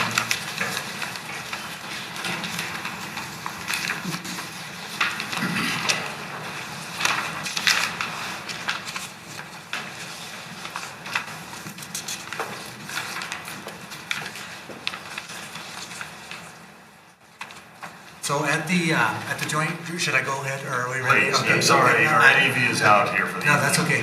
And I'm in the, I believe it's the first attachment, and I'm at my introductory slide here, slide 1. And I'll go down to the second slide. So at the joint council session last month, we talked about the regulatory-driven financing requirements that are coming to the wastewater treatment plant. And I use the analogy, it's a little bit like climbing Mount Everest with the amount of financing that's going to be facing both cities going forward. And I talked about there'll be multiple camps along the way there to that. And for us, we're asking the cities to approve a strategic operating plan. And what that strategic operating plan is, it's very similar to a comprehensive plan, but it's really setting the framework for how we comply with those regulations in the next 5 years, but also setting strategies in place for how we're complying with those regulations, which are the very expensive ones 10 years out. And so in order to progress and put that map together, we need to take a step back and have a common vernacular, a common understanding of where we sit right now, what our base camp. And one of the terms that keeps coming up in our discussions as we talk about capital projects is capacity. And I'd really like to spend a little bit of time going through how capacity is determined and regulated by the state, how we use it from an operating perspective, how we as a wastewater utility fit within the region, and some of the novel ways that we think we can rethink about capacity going forward in terms of nutrients and beyond just flow and biological oxygen demand capacity. So I'm now on page slide 4. It says defining capacity at the top. Capacity, what we get to comes to the plants is really, the best way I can describe it is a soup. Is we use water to convey a lot of constituents that we systematically pull those constituents back out of the water so that water can be salvaged. And we also try to harvest some of those particulates out of the water so that we can derive benefits from them as well. But what the state permits our capacity on is really just 2 of those ingredients in that soup. That's hydraulic loading and biological oxygen demand. And that's basically how readily the organic material degrades, how fast it degrades. And that's sort of an old way of managing treatment when the rivers weren't overused, when there was a lot of distance between the towns and you relied on the river to just oxidize that waste material. Now we're in a very dense urban environment. There's multiple uses of water here. Those parameters don't tell the whole story, and I'll get to more of that going forward. But from the state's perspective, that's the language that they're using in talking about capacity. Okay? I'm down, I think, on slide 5. And so I had hoped that this had animations, but of those two parameters, if you look at where we're operating right now, just said very simply, we are operating at about 50% at either of those parameters. And so we're not trying to tell you anything different. We're operating at about 50% of our overall capacity for those two constituents. And how did we get here? Okay. John, could I just? Sure. And maximum capacity really isn't 100%, it's some number less than that. Yeah. Are you going to get? I am going to get to that if you give me just a sec. So how do we get to that capacity? The state has requirements for how utilities actually calculate their capacity. The first is they don't want utilities looking only at their region for determining capacity. They're looking for, or in their service area, they're looking for broader plans that account for larger regional impacts as part of dictating these flow and loads and population growth numbers. That used to be DRCOG. That used to be the authority. And DRCOG, their mindset is they're trying to make sure that the road and transportation infrastructure is in place so that it doesn't become an inhibitor for cities or areas' growth. So their assumptions tend to be conservative. They tend to be worst case so that cities are prepared for the infrastructure needs that are coming into the region. So John, Yep. so when you say 50% capacity, so that means we could do 60, we could do 70, or 50 is the best we can do for that plan. We have additional room within our facility to take on additional hydraulic and BOD treatment requirements. And that means customers? Potentially we could add more customers is one way that we could leverage that investment that's already been made.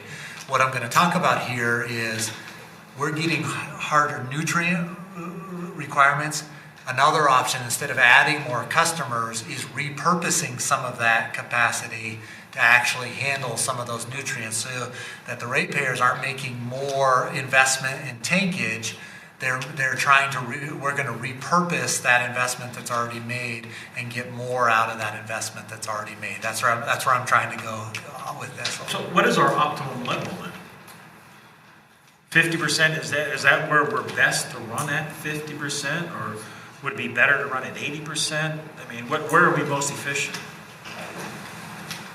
The answer with like most things is it depends. It depends on the constituent that you're looking at, right? So from a cost efficiency standpoint, we want to be running probably at right around the 95 percentile, right? I mean, that we're using the maximum amount of investment. The problem is in the utility industry, the demands on that water are always changing. So you can't really dial in with that laser focus and get to that 95% level because the regulations are constantly evolving. Water quality is, the sources of that pollution that's coming to us is changing. And technologies are changing. And so there's an inherited conservatism that really prevents you from using 100% of that capacity. And if you look, I think it's slide 7 right now, I don't have the numbers here. Yeah. The state actually puts limits on you as to how much of that capacity you can use at any given time. For me, this is just for me. So while it might be our margin of return might be best at 90%, right? We just can't get there for other reasons. It's not very realistic. It's not because we can't. Right. It's just because it's not available for us to get there in a sense. It's just not realistic in this evolving market. You put a tremendous risk on the operation of that facility and actually getting out of compliance if you try to operate at that limit. And you probably put your ratepayers at a real risk of not having funding in place in order to make additional improvements that are going to be needed for regulations that are coming. And so operating now at a 50% hydraulic capacity really puts you in a good place, a good preparation place for when you're going to have to be operating at much tighter nutrient limits. So 50 really is not a bad thing, at least right now. I can tell you, it's hard for me to say good or bad. That's not really my position in front of you. I can tell you it's very consistent with how every utility on the Front Range, consistent with our regulatory mandates, is doing it. And I have a couple slides in here showing where the city of Boulder and where the Metro Wastewater, the two other largest wastewater utilities here on the Front Range, subject to the same governing philosophy, they're operating at 50 and they're operating So at it's a 60. safe level to operate. It's a safe level to Well, operate. why don't you tell Jerry how much it costs to get to that level? It seems like you have a number in mind. I don't Why know. don't you go ahead and... Okay, it cost $162 million to go from 36 million gallons to 50 million gallons. So, and we're paying $3 or $3.5 million a year on debt service on our portion of that amount to buy this extra capacity that gives us a comfort level. So, How much, give me those numbers one more time. $162 million of financing costs. Split between the two entities. 162. John, I asked this question, I think it was 3 meetings ago. Okay. Which is, the service area is not at build-out. That's correct. And I'm assuming that additional building puts more into the plan. What is going to be the needed capacity at whatever is planned build-out, given current land use that's out there? We are working actively to answer that question. We've hired a consultant to come in and take a fresh look. Like I said, DRCOG has been the region's provider for these regional population and employment studies. To answer your question, is what is the projected growth in this region? We're taking a fresh look, and we've hired a firm in that is looking at it at a local level. So they've come to each of the cities and they've come to each of the 19 connector districts, and they're trying to assess that.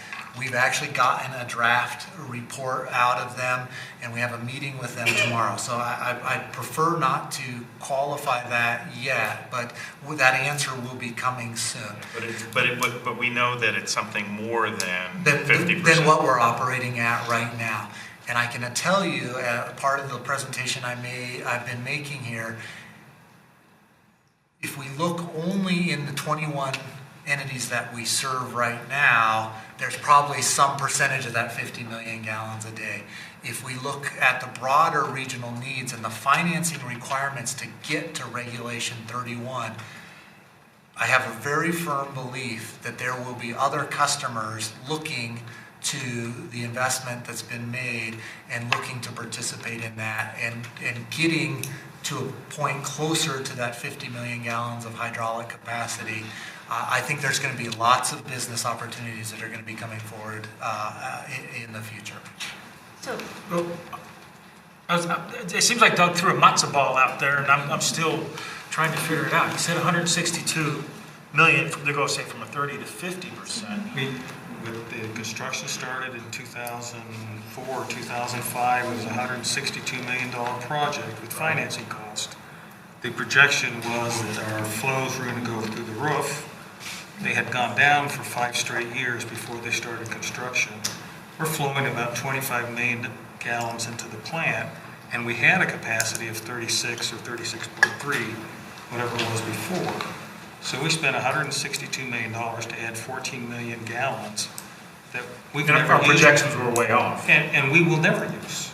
What does that have to do with what we're talking about right now? We're looking at the future. That's done Because deal. we're spending more money to try and repurpose what we already wasted $162 million with. That's why it's No, we're not. On the Front Range, there were there's a continual investment in wastewater utility, and a lot of it becomes the asset reinvigoration. There were ammonia limits that went in at that same time, and so I'm new to the organization, and so I don't have the exact price tag, but I don't, from my experience in the industry, that full price tag, I don't think it was all tied to capacity. There were probably other portions of infrastructure investment that were made. There was a regulatory component to that for ammonia, and I'm guessing there was a component in place for asset reinvigoration as well. It's really hard to drive from the rear view mirror. We're here where we're at right now. We're at 50% hydraulic. Well, what you're doing is you're trying to find solutions to help, not only with the ridiculous regulatory stuff that's coming down, which you've already explained is archaic, because the way that the state looks at stuff, and it's also hideous, but also that with the capacity that we have, what are some creative, out-of-the-box thinking that would help us to be able to make this a more viable sewer treatment plant? Great. John, maybe you're going to get to this, but the strategic operating plan and kind of this assessment here of the existing infrastructure, are you not looking specifically at what's coming out in the permit here this fall? We are. Are you looking beyond that in the study? We are looking, the investments that we need to make for this next 5 years, which is the permit we will have in place by the end of this year. That's the principal study. But we're hoping to really make smart investments. We're hoping to come to you and allow you to make smart investments for the long term. There are technologies that are in place that not only get you to the Reg 85 limits, but they prepare you for the Reg 31 limits, and they may actually buy you more time for the implementation of those Reg 31. And so time value of money. If we make appropriate investments in Reg 85 now, we could potentially defer the improvements needed for Reg 31 another 5 years, and that's a significant benefit to ratepayers. And so the outcome is going to be a 5-year plan that says what we have to do for Reg 85. But it would be, we believe it's our due diligence to look another 5 years out and look at what the right investments and come to you with options for how the near-term investments also set you up for long-term success as well. So a year ago, you came to us and talked to us about, I don't remember if it was you specifically, but some people from your staff came and talked to us about the impending permit that's coming out. Yep. And what I asked for is that we get a copy of the permit and we get a copy of what you've actually been discharging for the last 4 or 5 years. Because we've gone through this process before on the disinfection system, where you guys were asking for $10 million for an ultraviolet when you were actually already meeting the standards of the new permit that was going to come in place 3 or 4 years into the future. So before we sink $500,000 in a study to address the permit, I'd like to actually know what each of those effluent levels are, and I'd actually like to see what it is that the plant's been putting out for, say, like the last 5 years. I have in the presentation that's here is I have the last year's operating data for, we're going to have 2 new limits in our, I'm sorry, I don't know what slide number it is. I don't have that. It's the second bar chart in there, the green and gray bar chart, and it says nitrogen and phosphorus at the bottom, and I have it up here on the public screen.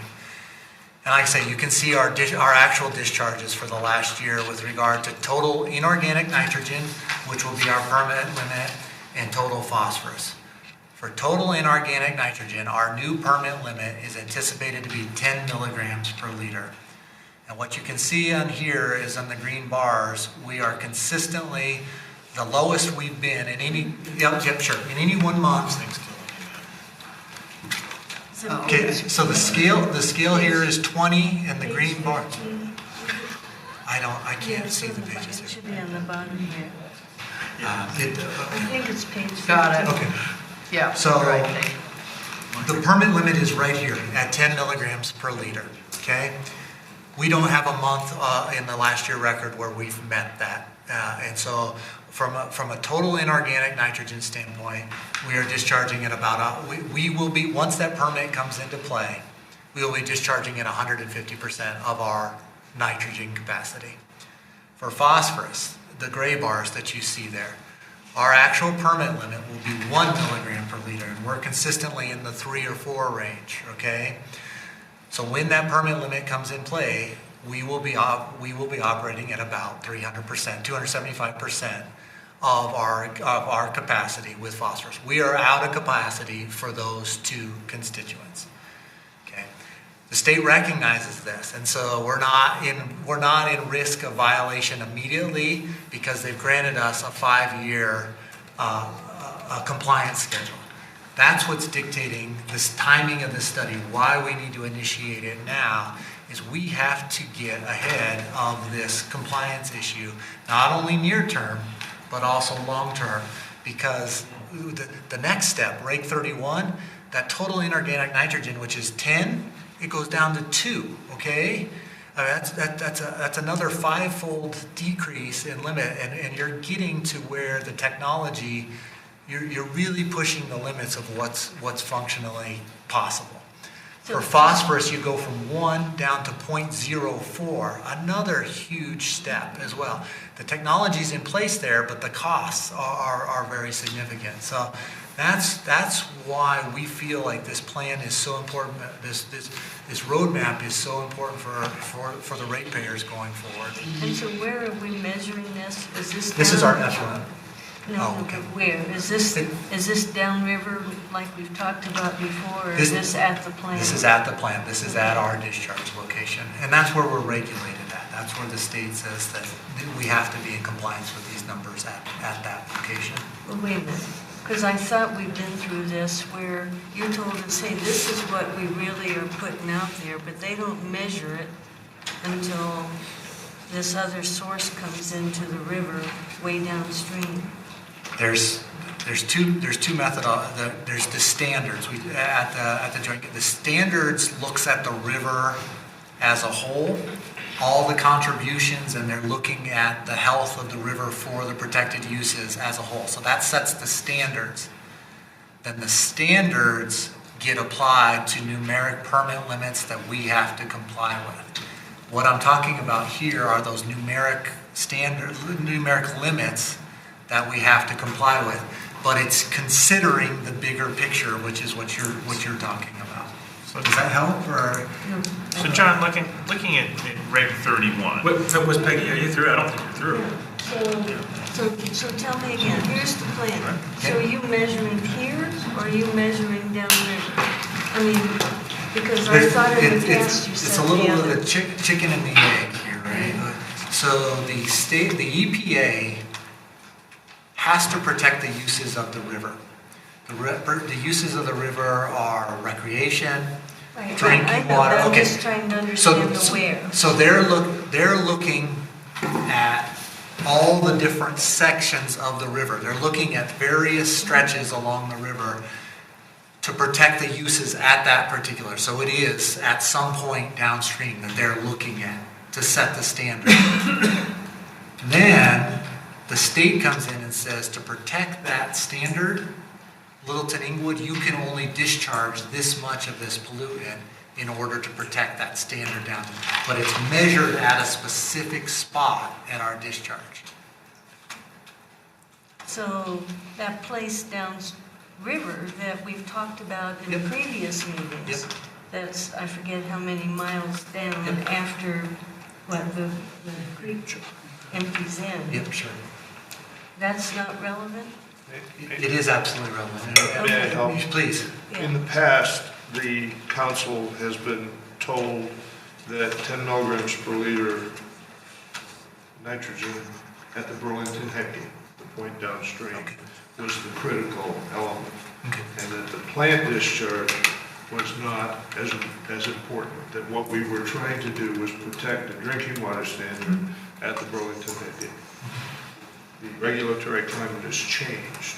And I just wanted everyone to understand that Peggy was correct, that that's what we've talked about in the past. But what John is trying to explain is they are pulling it back to the discharge point, and we are no longer being regulated against a number at the Burlington on the north side of Denver. Thank you.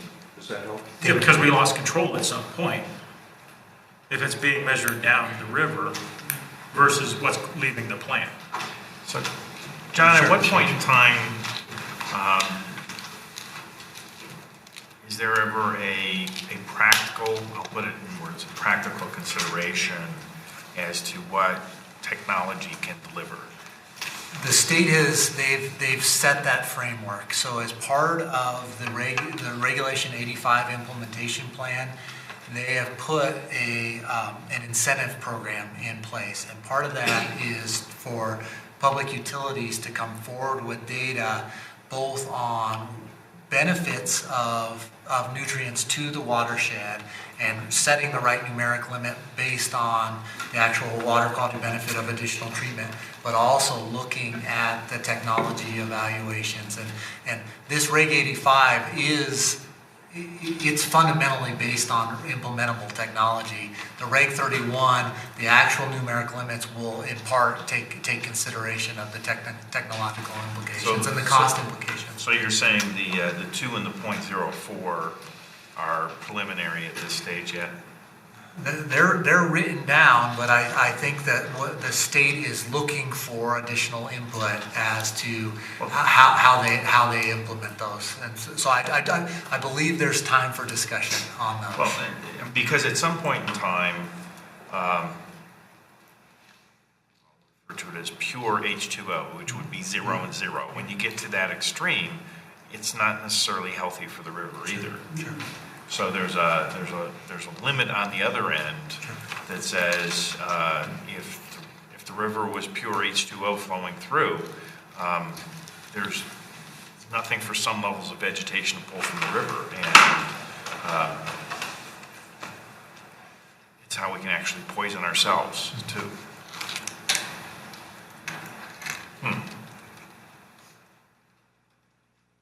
I feel like I've covered the majority of my slides through these questions and answers. If you wouldn't mind, I'd like to maybe just talk about the strategic operating. I tried to get, the purpose was, the strategic operating plan, we're looking to leverage the capacity. We're looking for novel ways to really leverage both cities' investments, the ratepayers' investments.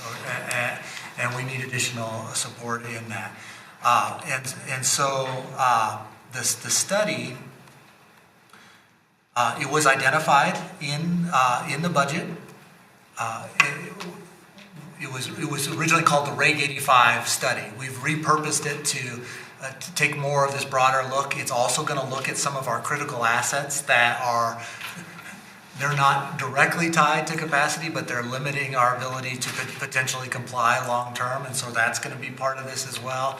We're also going to look at revenue generation sources, and so the output, and these are toward the end. The output is 22.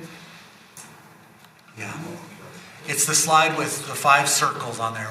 The output of the strategic operating plan is a 5-year capital improvement plan. And it's going to have business case justification for each of the project components in there. So it's going to have cost, it's going to talk about the risk value proposition, it's going to talk about how we're leveraging capacity, and it's going to talk about if there's any potential for revenue as part of those. We hope to finish this plan in mid-2018. That will allow us to do some pilot studies to help evaluate the risk of these, so that in 2019 we can begin going forward with some of these design and project bidding. And then in 2020 through 2022, we will actually move into the final design and construction of any needed improvements during that time frame. Again, the goal is to try to minimize the number of the amount of construction in order to be compliant. So if I may, I think the specific request here of our council is, even though this was budgeted in 2017, is to make sure that the council supports this particular approach here. So that's what I'm personally looking for. Why do you support it? And John, what you're hearing and what we're all working with is, we are very appreciative of you making it a business plan, not just an engineering study for reaching some conclusion to some regulation. But this is about fees, capital, costs, cost containment, some risk aversion. that perhaps we haven't seen so much in the past. And we're very concerned when we've heard the degree of the amount of capitalization that's going to have to occur for these regs, that the thought down there, guiding thought is, and people have to pay for this, and people have to pay for this. So I'm very appreciative of your direction. Thank you. Real quick. Yeah, I support what the mayor said. I think that looking at, we've sat here for years knowing that this is coming. They're good at throwing out that early warning and really just being overwhelmed with, it's almost impractical to even imagine paying for that. And we've looked at a number of different ways to go in and try to argue and try to get them to think differently. And we've even, one year when we were at NLC, we went and met with the EPA. That was fun.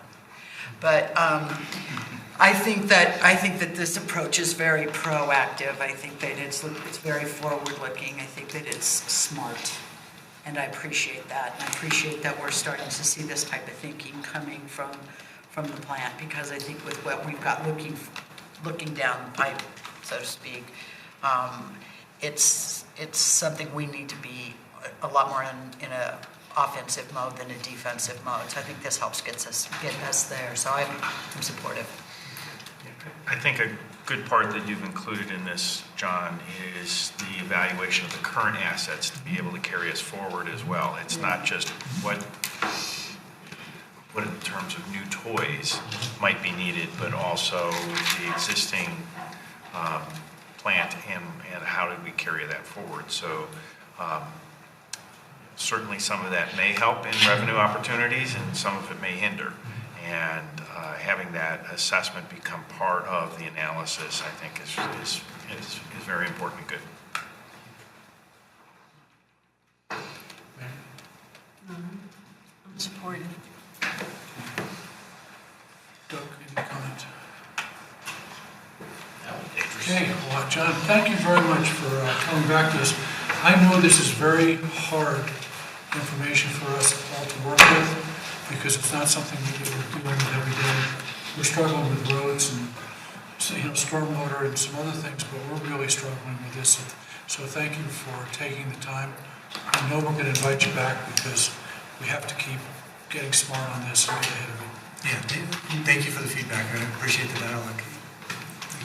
Thank you. Let's take a 5-minute break again, if you could. We'll be back with Jocelyn.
return from our break. It is time for agenda item C, which is ID 17-262, study session to review potential zoning code amendment to establish a preliminary project plan.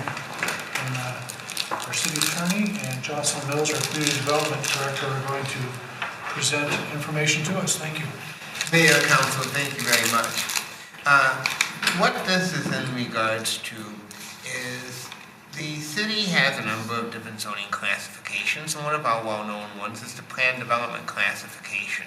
And it's a bit different than what we would call traditional classifications, because traditional classifications, the standards are all set forth in that classification. In the plan development classification, the standards are written as part of the actual zoning case. One of the things that over the years I understand council has raised has been that, particularly in the plan development classification, isn't there a way to sort of get an initial take, so to speak, an initial look at what might be coming, so that council could sort of give some initial thoughts and input to this process. Now, in some jurisdictions, this would be a very easy thing because zoning is a legislative function. And because it's a legislative function, it would be very simple to do that. That's not the case in Colorado. Zoning is a quasi-judicial function based upon the record. So it complicates that issue. But working with Jocelyn and her staff, we looked at a number of cities and said, well, is there a way to do this? And we looked at Longmont, looked at Greeley, looked at Aurora, Arvada, and a number of cities actually do have a concept of where an applicant can come in, work with the staff, and basically submit what I would call a proposal. It isn't in concrete. It's not an application. It's not a zoning case. It's just a concept. And the applicant comes in, works with staff, and that includes not just the community development staff, but it would include public works. It would include all the relevant departments with this proposal. The staff looks at it, and then the staff gives comments, and the proposal is taken to the planning commission, or if there's a time issue, the planning director in this city, the community development director, could actually take it directly to the council. It's not an application, it's not a zoning case, it's just a proposal. The commission is given the opportunity to basically give its thoughts. The applicant doesn't get to speak, and nor does the public get to speak. It's really just an opportunity for the applicant to hear what the initial thoughts were of the commission. And the same is true at the council level. The staff presents it, the applicant is present, but it's not like a quasi-judicial hearing where an applicant gets to speak and make their case, so to speak. The applicant is simply getting the council's initial take on this. So why would staff recommend this to you? Well, because this does allow for the council to give that initial input. It also allows for the council to be more aware of, oh, there's this case out there, there's a proposal, maybe it will turn into a zoning application, maybe it won't, but the council gets a bit more participation in that process. At the same time, it allows for the avoidance of situations where an applicant goes through a zoning case, brings in a concept, and then the council looks at this and says, this is a terrible idea. We would never approve this. A lot of time, effort, and money is spent and wasted. Where if an applicant comes in with that concept at the very beginning, it's not a zoning case, it's not an application, the council can give its take. Now, is the council bound by that? No.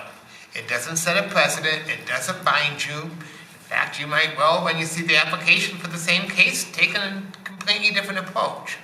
But what it does do is an applicant gets that ability to hear from the council early on that this case and that their particular proposal may have some significant problems, and that maybe they need to go back and rethink it and look at this again. what the draft ordinance that was put in your packet would propose to do would be to apply this preliminary project plan, as we call it. And that seems like an awful lot of P's, so we may have to come up with a different title. But it would apply it to just the planned development district. And why is that? Because that district, unlike the straight zoning districts, the standards for the development are being written as part of the zoning case. So there is a lot more complexity with it and a lot more the types of issues that council has to consider. This concept has been successful in other jurisdictions. It allows for that early input.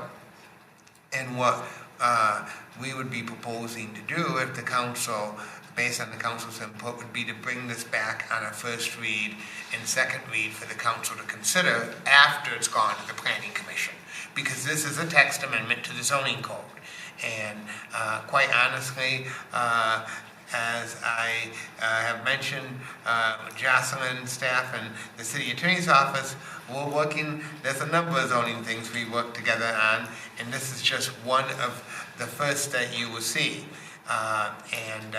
But we, both departments, think that this would add a significant benefit to our zoning code in terms of making our code a better code, and meeting one of the issues that has come up has been this lack of input. And so with that, both of us would be pleased to answer any questions that you have. Councilmember Mayor's, do you want to recognize? No, you're not. Okay. Councilmember Brinkman? So, I think it's a great idea. I'd also, what did you call it before? You had a different name for it. Something different, but yeah, same idea. And I think it's a great idea, and I think that mostly in order to help the developers or the builder or whatever, at least get a better idea of what the council feels is what the community would like. I don't know if it's possible to do this with this, but I would suggest that if we do this, that there be some sort of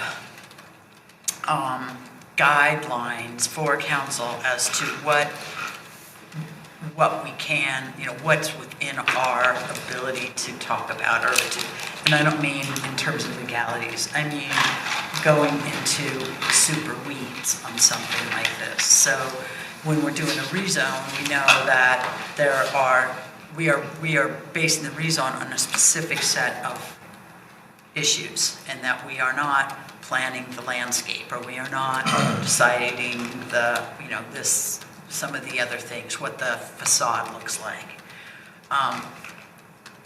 So I don't know if that's something that you think is for us to go into those weeds and get all up in what colors are they going to paint this and where are the light poles, or because it happens when we, just because you just start and then, it's kind of like, be careful what you're asking us for.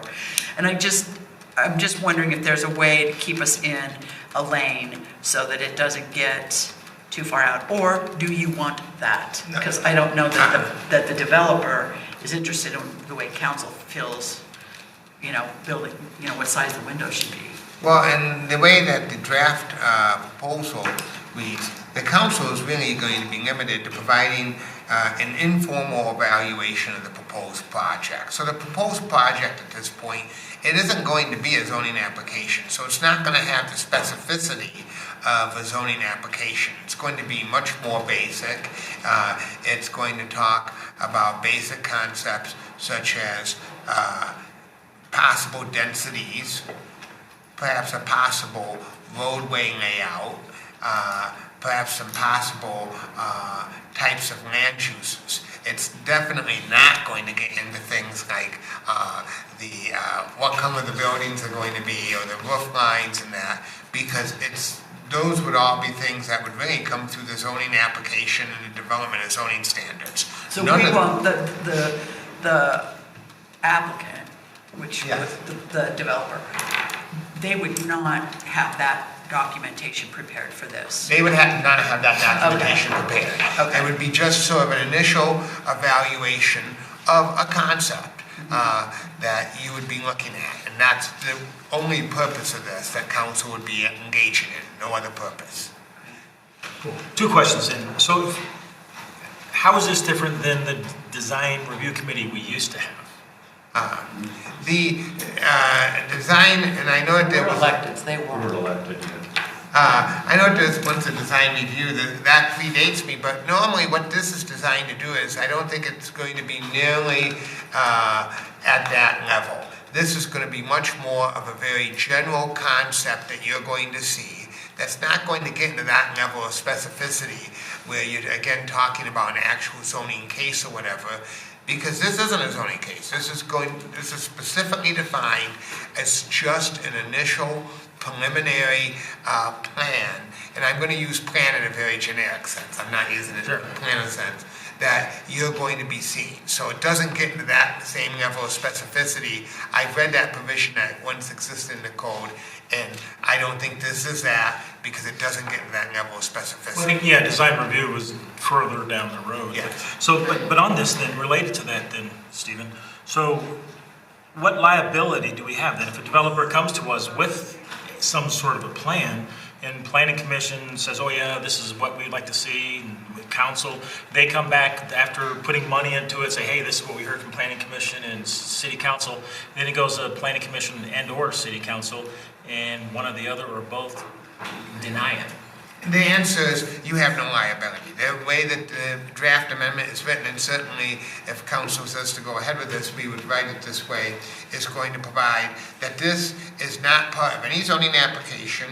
It gives no rights. It creates no vested rights. It's not binding in any way, shape, or form on the council's exercise of its quasi-judicial power that it would engage in under a zoning application. This... I was going to say, yeah, and I read that in there, but it just seems to me that if I go out and spend some money on a design based on what I heard from the city, and then I go back with pretty much what I think is that design, and then they shoot it down.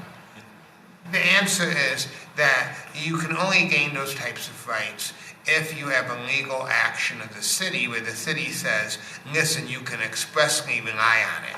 The language of this provision says, no, you can't rely on it. The council is retaining all of its discretion in the quasi-judicial process. This is simply, and you're not required to do this, developer, this is simply a voluntary choice that you may make to do this, to gain this input because you want to consider that before you submit your application. So the answer is that I don't believe the city has any liability for, even if it decides to make a, so to speak, 180-degree turn and go the opposite direction when it has the application in front of it. So, 4 questions, so I'll ask them separately. One, would like to hear a vetting that may have occurred or hasn't yet occurred with regard to the development community or testimonials to where something similar to this has been used and the developers think this is something that is actually good.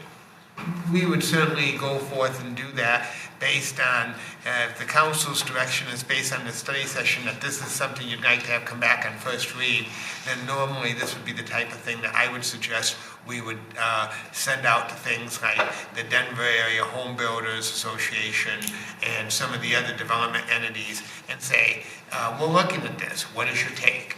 And get their input. Because if they see it as another piece of red tape, that may not be helpful, so.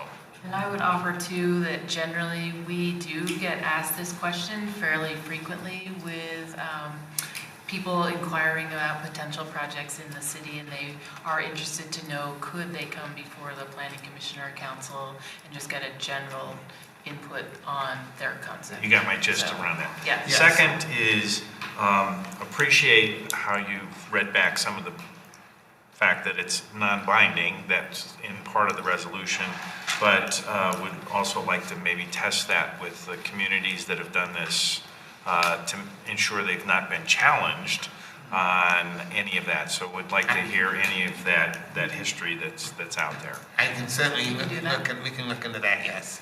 Third, is this a baby step towards form-based approach?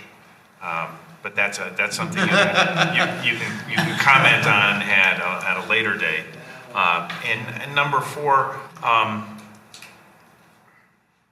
it may be a hypothetical that you create, or you go back in history to say, here's an example of how this would have worked, and would have either saved or facilitated a process. Well, I'll give you very quickly sort of I won't refer to any specific zoning cases, but let's say, for example, we have a zoning case where a developer is looking at a vacant parcel and they're considering a multifamily development. They could come in under this concept and say to the staff, we're considering a multifamily development on this parcel. They would meet with the relevant staff. The staff would look and say, well, you know, we think we're going to have a street issue here because we don't think the circulation plan for the city, that the street capacity is adequate. So you're going to have to think about that.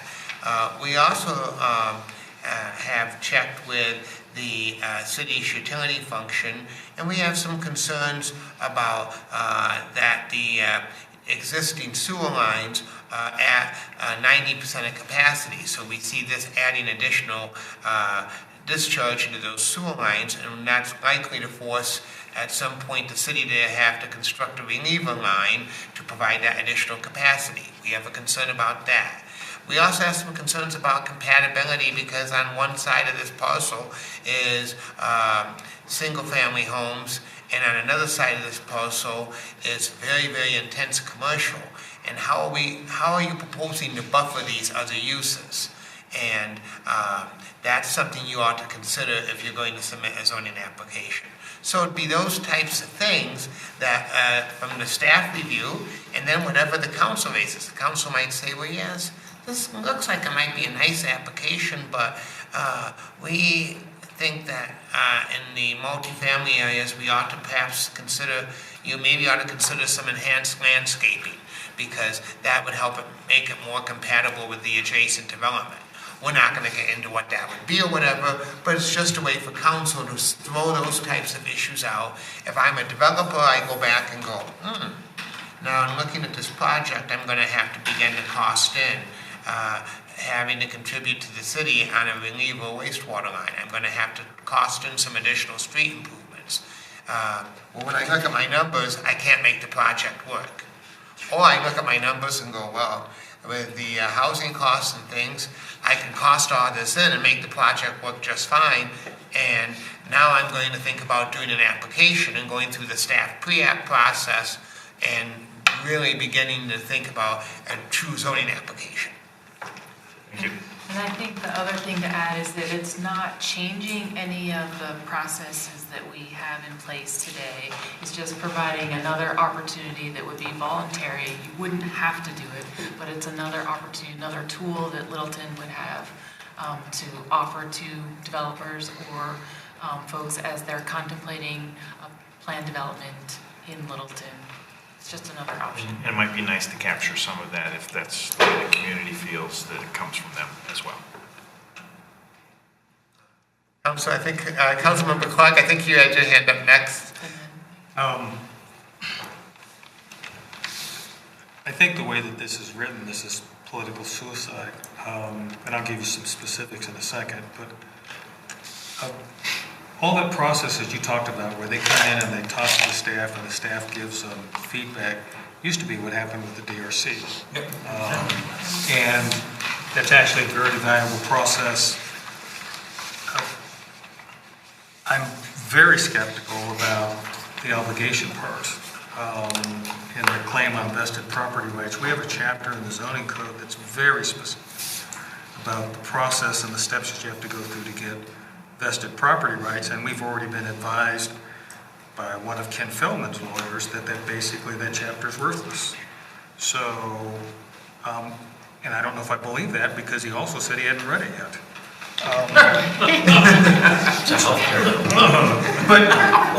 But it ends up being other issues too, in addition to vested property rights, because then there becomes the issue of whether you're violating the federal Housing Act by not doing this or doing this, and starting this process where we get involved in this, I see that as the potential of all sorts of pressure being put on the city, whether it be through overt vested property rights claims or whether it be through other related claims of, say, somebody's bringing in, to give an example from Littleton Crossing, somebody's coming in with a proposal for low-income housing that's going to be subsidized. They bring it to us. We say, that looks pretty good. When they bring us the final plan, it's different. We turn it down, and then they sue us over violation of federal housing, which was exactly the threat that we were advised about on Littleton Crossing. But the specifics here. One of the issues is under C, you've listed more specifics that they're going to submit on the preliminary project plan than what we have been operating under as required on a PD plan. So they come in, they show us the location of the buildings, just to use an example, and I had that issue with the assisted living facility done on Mineral and Windermere. So they come in, they show us buildings on the preliminary plan, then they come in with a final PD plan, and it doesn't have building locations. And then, as what has happened in the past, is they want us to rely on the preliminary plan when there's no specifics on the specific PD plan that we're approving. They get the PD plan approved and they sell it, or they build something different, and we've been hornswoggled.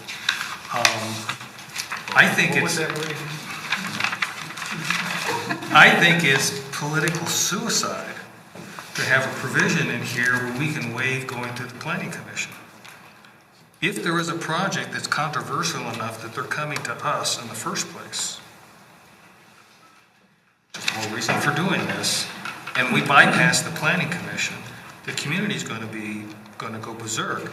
And the fact that they don't have an input in this process is going to infuriate them. So we get somebody that comes down and says, I want to put in Project X. And we look at it and we think it's great, but the citizens have a very different viewpoint. And they've now been excluded out of part of that process of making a determination. And when it comes to zoning, they're going to be pissed, excuse my technical term. So the Planning Commission reviews it.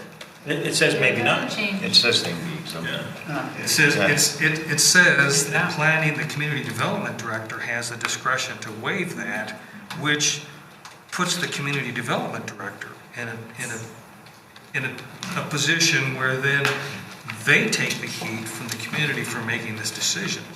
And I mean, this is a very difficult process. I understand why developers want to do that, but it is fraught with all sorts of dangers.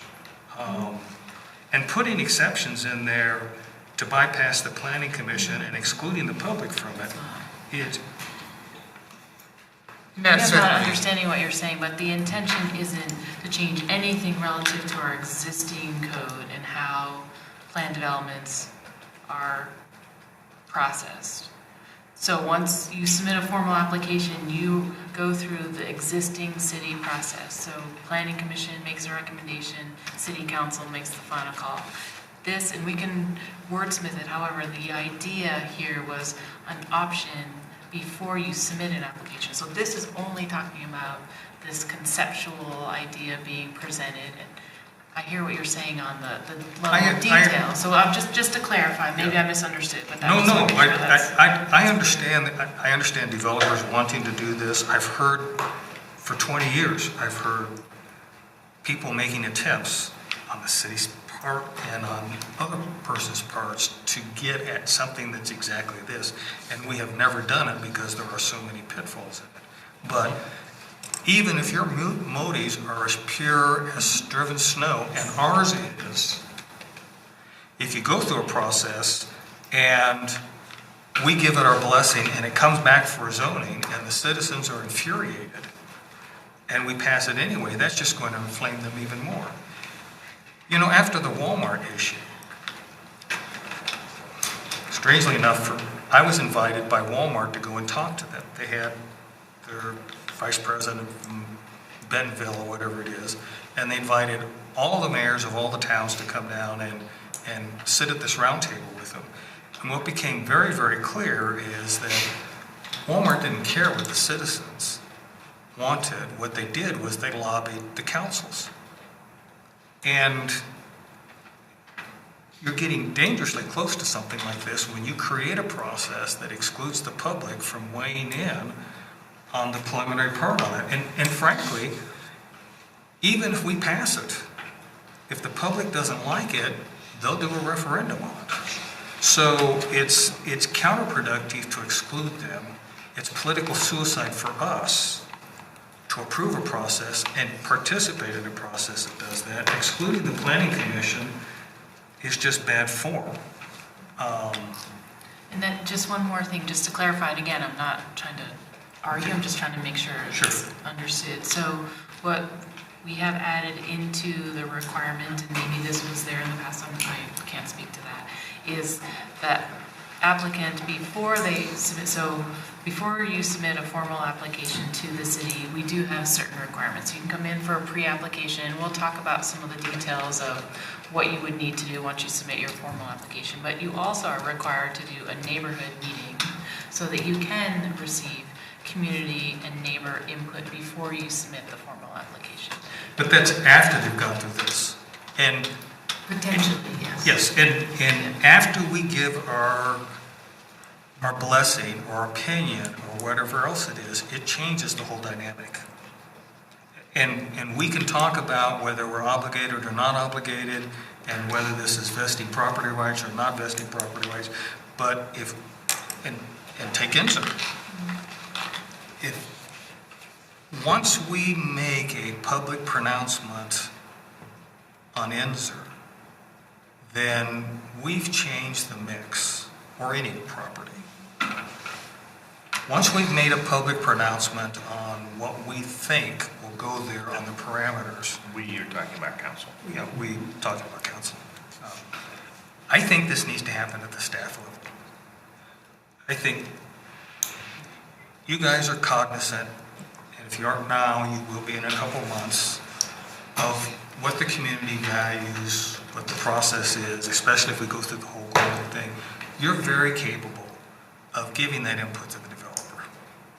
Now, you're obviously not the final arbiter. It still has to come to Planning Commission, and it still has to come to council, and we may disagree with you, but hopefully most of the time, you guys will be in sync with what the council is. It happens at the staff level. We're not involved. We don't have a process where we bypass the citizens. That's where I think it belongs. And I understand the motivation for doing it. This is not unique. I've heard this for years and years and years. I don't think it's nefarious on anybody's part to want to do this. I just think that the process is so fraught with potential problems and pitfalls that it'd be a mistake for us to go down this path. So has the P-Cube system been tested in the courts? I will certainly check on that. I know the cities that have had it in their codes for extended periods. This is not just here in Colorado. This process is like this used in other states as well. That's something we could find out. Yeah, we can certainly find that out. In terms of the vested rights issue, first, Colorado law has some means for which you can establish vested rights. Yes, there's a vested rights provision in our code, notwithstanding that. Generally, most developers try to establish vested rights by what we call a common law, which requires two things. You have to have a governmental action that you can actually rely on. If the government says, we're not acting in such a way that you can rely on this, something where the government says, this is just an action, but you can't reasonably rely on it. You can't meet the first criteria for vested rights. The second criteria to get to vested rights is after you have a governmental action that you can reasonably rely on, you have to show that you expended significant sums of money in direct reliance on that action. And again, where the classic example is I have zoning, I come in and pull a building permit, I have gone through and designed a building and spent $3 million on it, and the city says, oh, well, you can't have a building permit. And the developer sues saying, I have vested rights. I relied on the zoning you gave me, this is a principal permitted use under that zoning, and because it's a principal permitted use under that zoning, I filed a site development plan, you approved my site development plan, and now I'm at the point of a building permit, and you're refusing me a building permit. I have vested rights. Okay. Thank you. But that can be specifically waived by the verbiage in this. And it was specifically creating a structure where you can't rely on that. Councilmember Cole. Yes, so we're talking about planning. Yes. That's what the planning commission does, is my understanding, and then certain things must come to council too. But I'm not really supporting this, but if it went to anybody first, it seems to me it ought to go to the planning commission. That is supposed to know what people want, what the council wants, what we have in our comprehensive plan, and to the extent we have them in neighborhood plans. So it would seem to me, if we did this, it should go to them. And they bounce it around, whack it, ask questions, do whatever. And then council is further up the line. I mean, somebody mentioned the DRC, that was involved in things that didn't come on up. There were other constraints in there, and they were projects like, setbacks, I mean, the kinds of fences and the color of the building. Well, they went to planning commission. Pardon? Often it would go to planning commission But after a DRC. yes, if the DRC discovered that they really needed to do that, right? I mean, the DRC didn't do a whole lot if they initially decided this is not for us, this needs to go there. So, but I have great respect for the Planning Commission and the charge that is given to them. So it seems to me they shouldn't be skipped over. If we were to do this, they should be the ones involved at that point, and council at the last step of all this. But I don't really support this. Councilmember Cole, certainly based on the council's input, if council is to say, listen, we don't think that there should ever be a case where the planning commission's review is waived in this concept, that could certainly, the provision in here it was just something that was taken from one of the other cities to just sort of, to give council a concept to look at for purposes of this discussion. Certainly, based on your input, if you say, take that out, it goes away. I'd certainly be in favor of removing the planning commission waiver, the potential waiver of planning commission, and keep that process the same. But one thing we've heard frequently, and I think has been a challenge for the planning staff, has been we've lacked conversation with developers of projects about what the community really wants. And this is what this introduces. And we had Golden in here earlier talking about how they communicate vision to people. And this permits that conversation to happen in a setting that is conciliatory rather than the old style, the current style where you just say, bring it in and we'll put it through the process. And there's some conversation, I'm certain, but not in as formalized a way. And it's not overly formalized to the point where they have an obligation committed on either side. I think that the reintroduction of that interplay between the customer and the city by introducing the citizens' desires that they've been expressed through the Planning Commission, through staff, through everybody else, that we've seen it's a way to keep our community culture intact in ways that are manifested in the design that aren't necessarily required. And I think that's a good idea to bring that in, but I would So I like this concept. I think it needs to be tweaked a little bit. But, and I would want to remove that planning commission, potential planning commission waiver. But that's the way I'd bring all that together.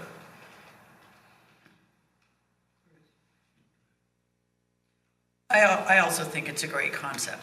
And one of the reasons that I like it is because for years, I think there's been a challenge that staff has had trying to always kind of forecast or glass ball what council would do with some of this. And when you, particularly when you have, a new council, or when you've got, changeovers and stuff like that, it does create that kind of that unknown what would happen. And I've seen zoning.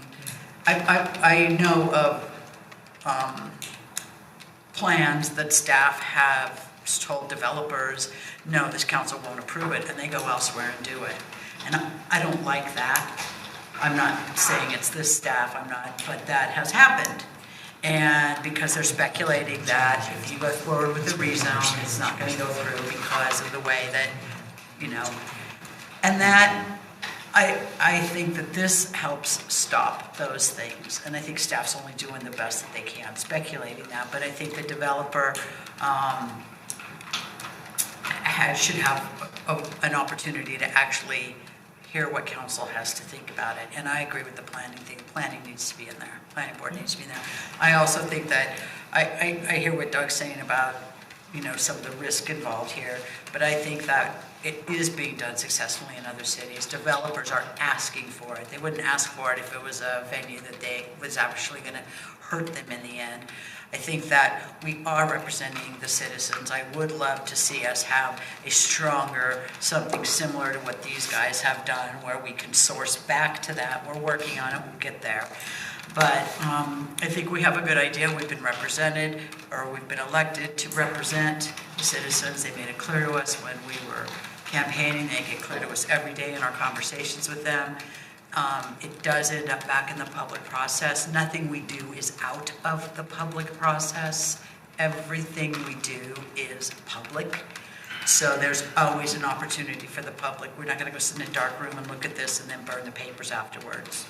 So the public has every opportunity, whether, albeit not coming down and standing in front of us in a microphone, but there's 7 people here who have emails and phone numbers too. And so there's that opportunity, and I think that the public has always taken advantage of that when they've needed to. So I actually see more wins in this. I think it needs some tweaking, but I think it's an opportunity that would move some of our process forward too. It might also help speed some of the things along and make things a little bit more smooth through the transitions of the whole plan. Jerry, you supported it also? I do, with a couple tweaking. Phil, you supported it also?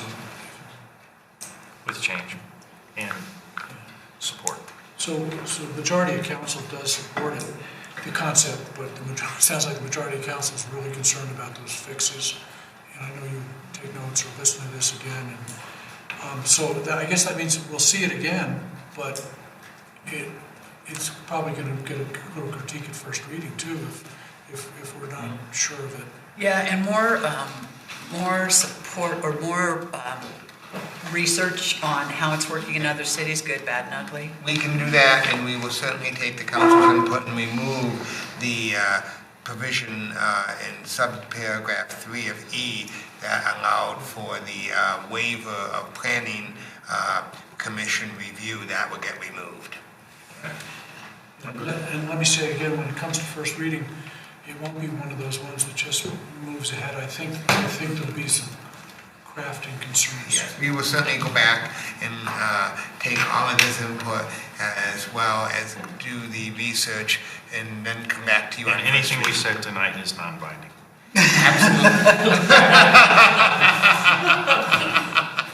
Okay. Do we have any more business tonight?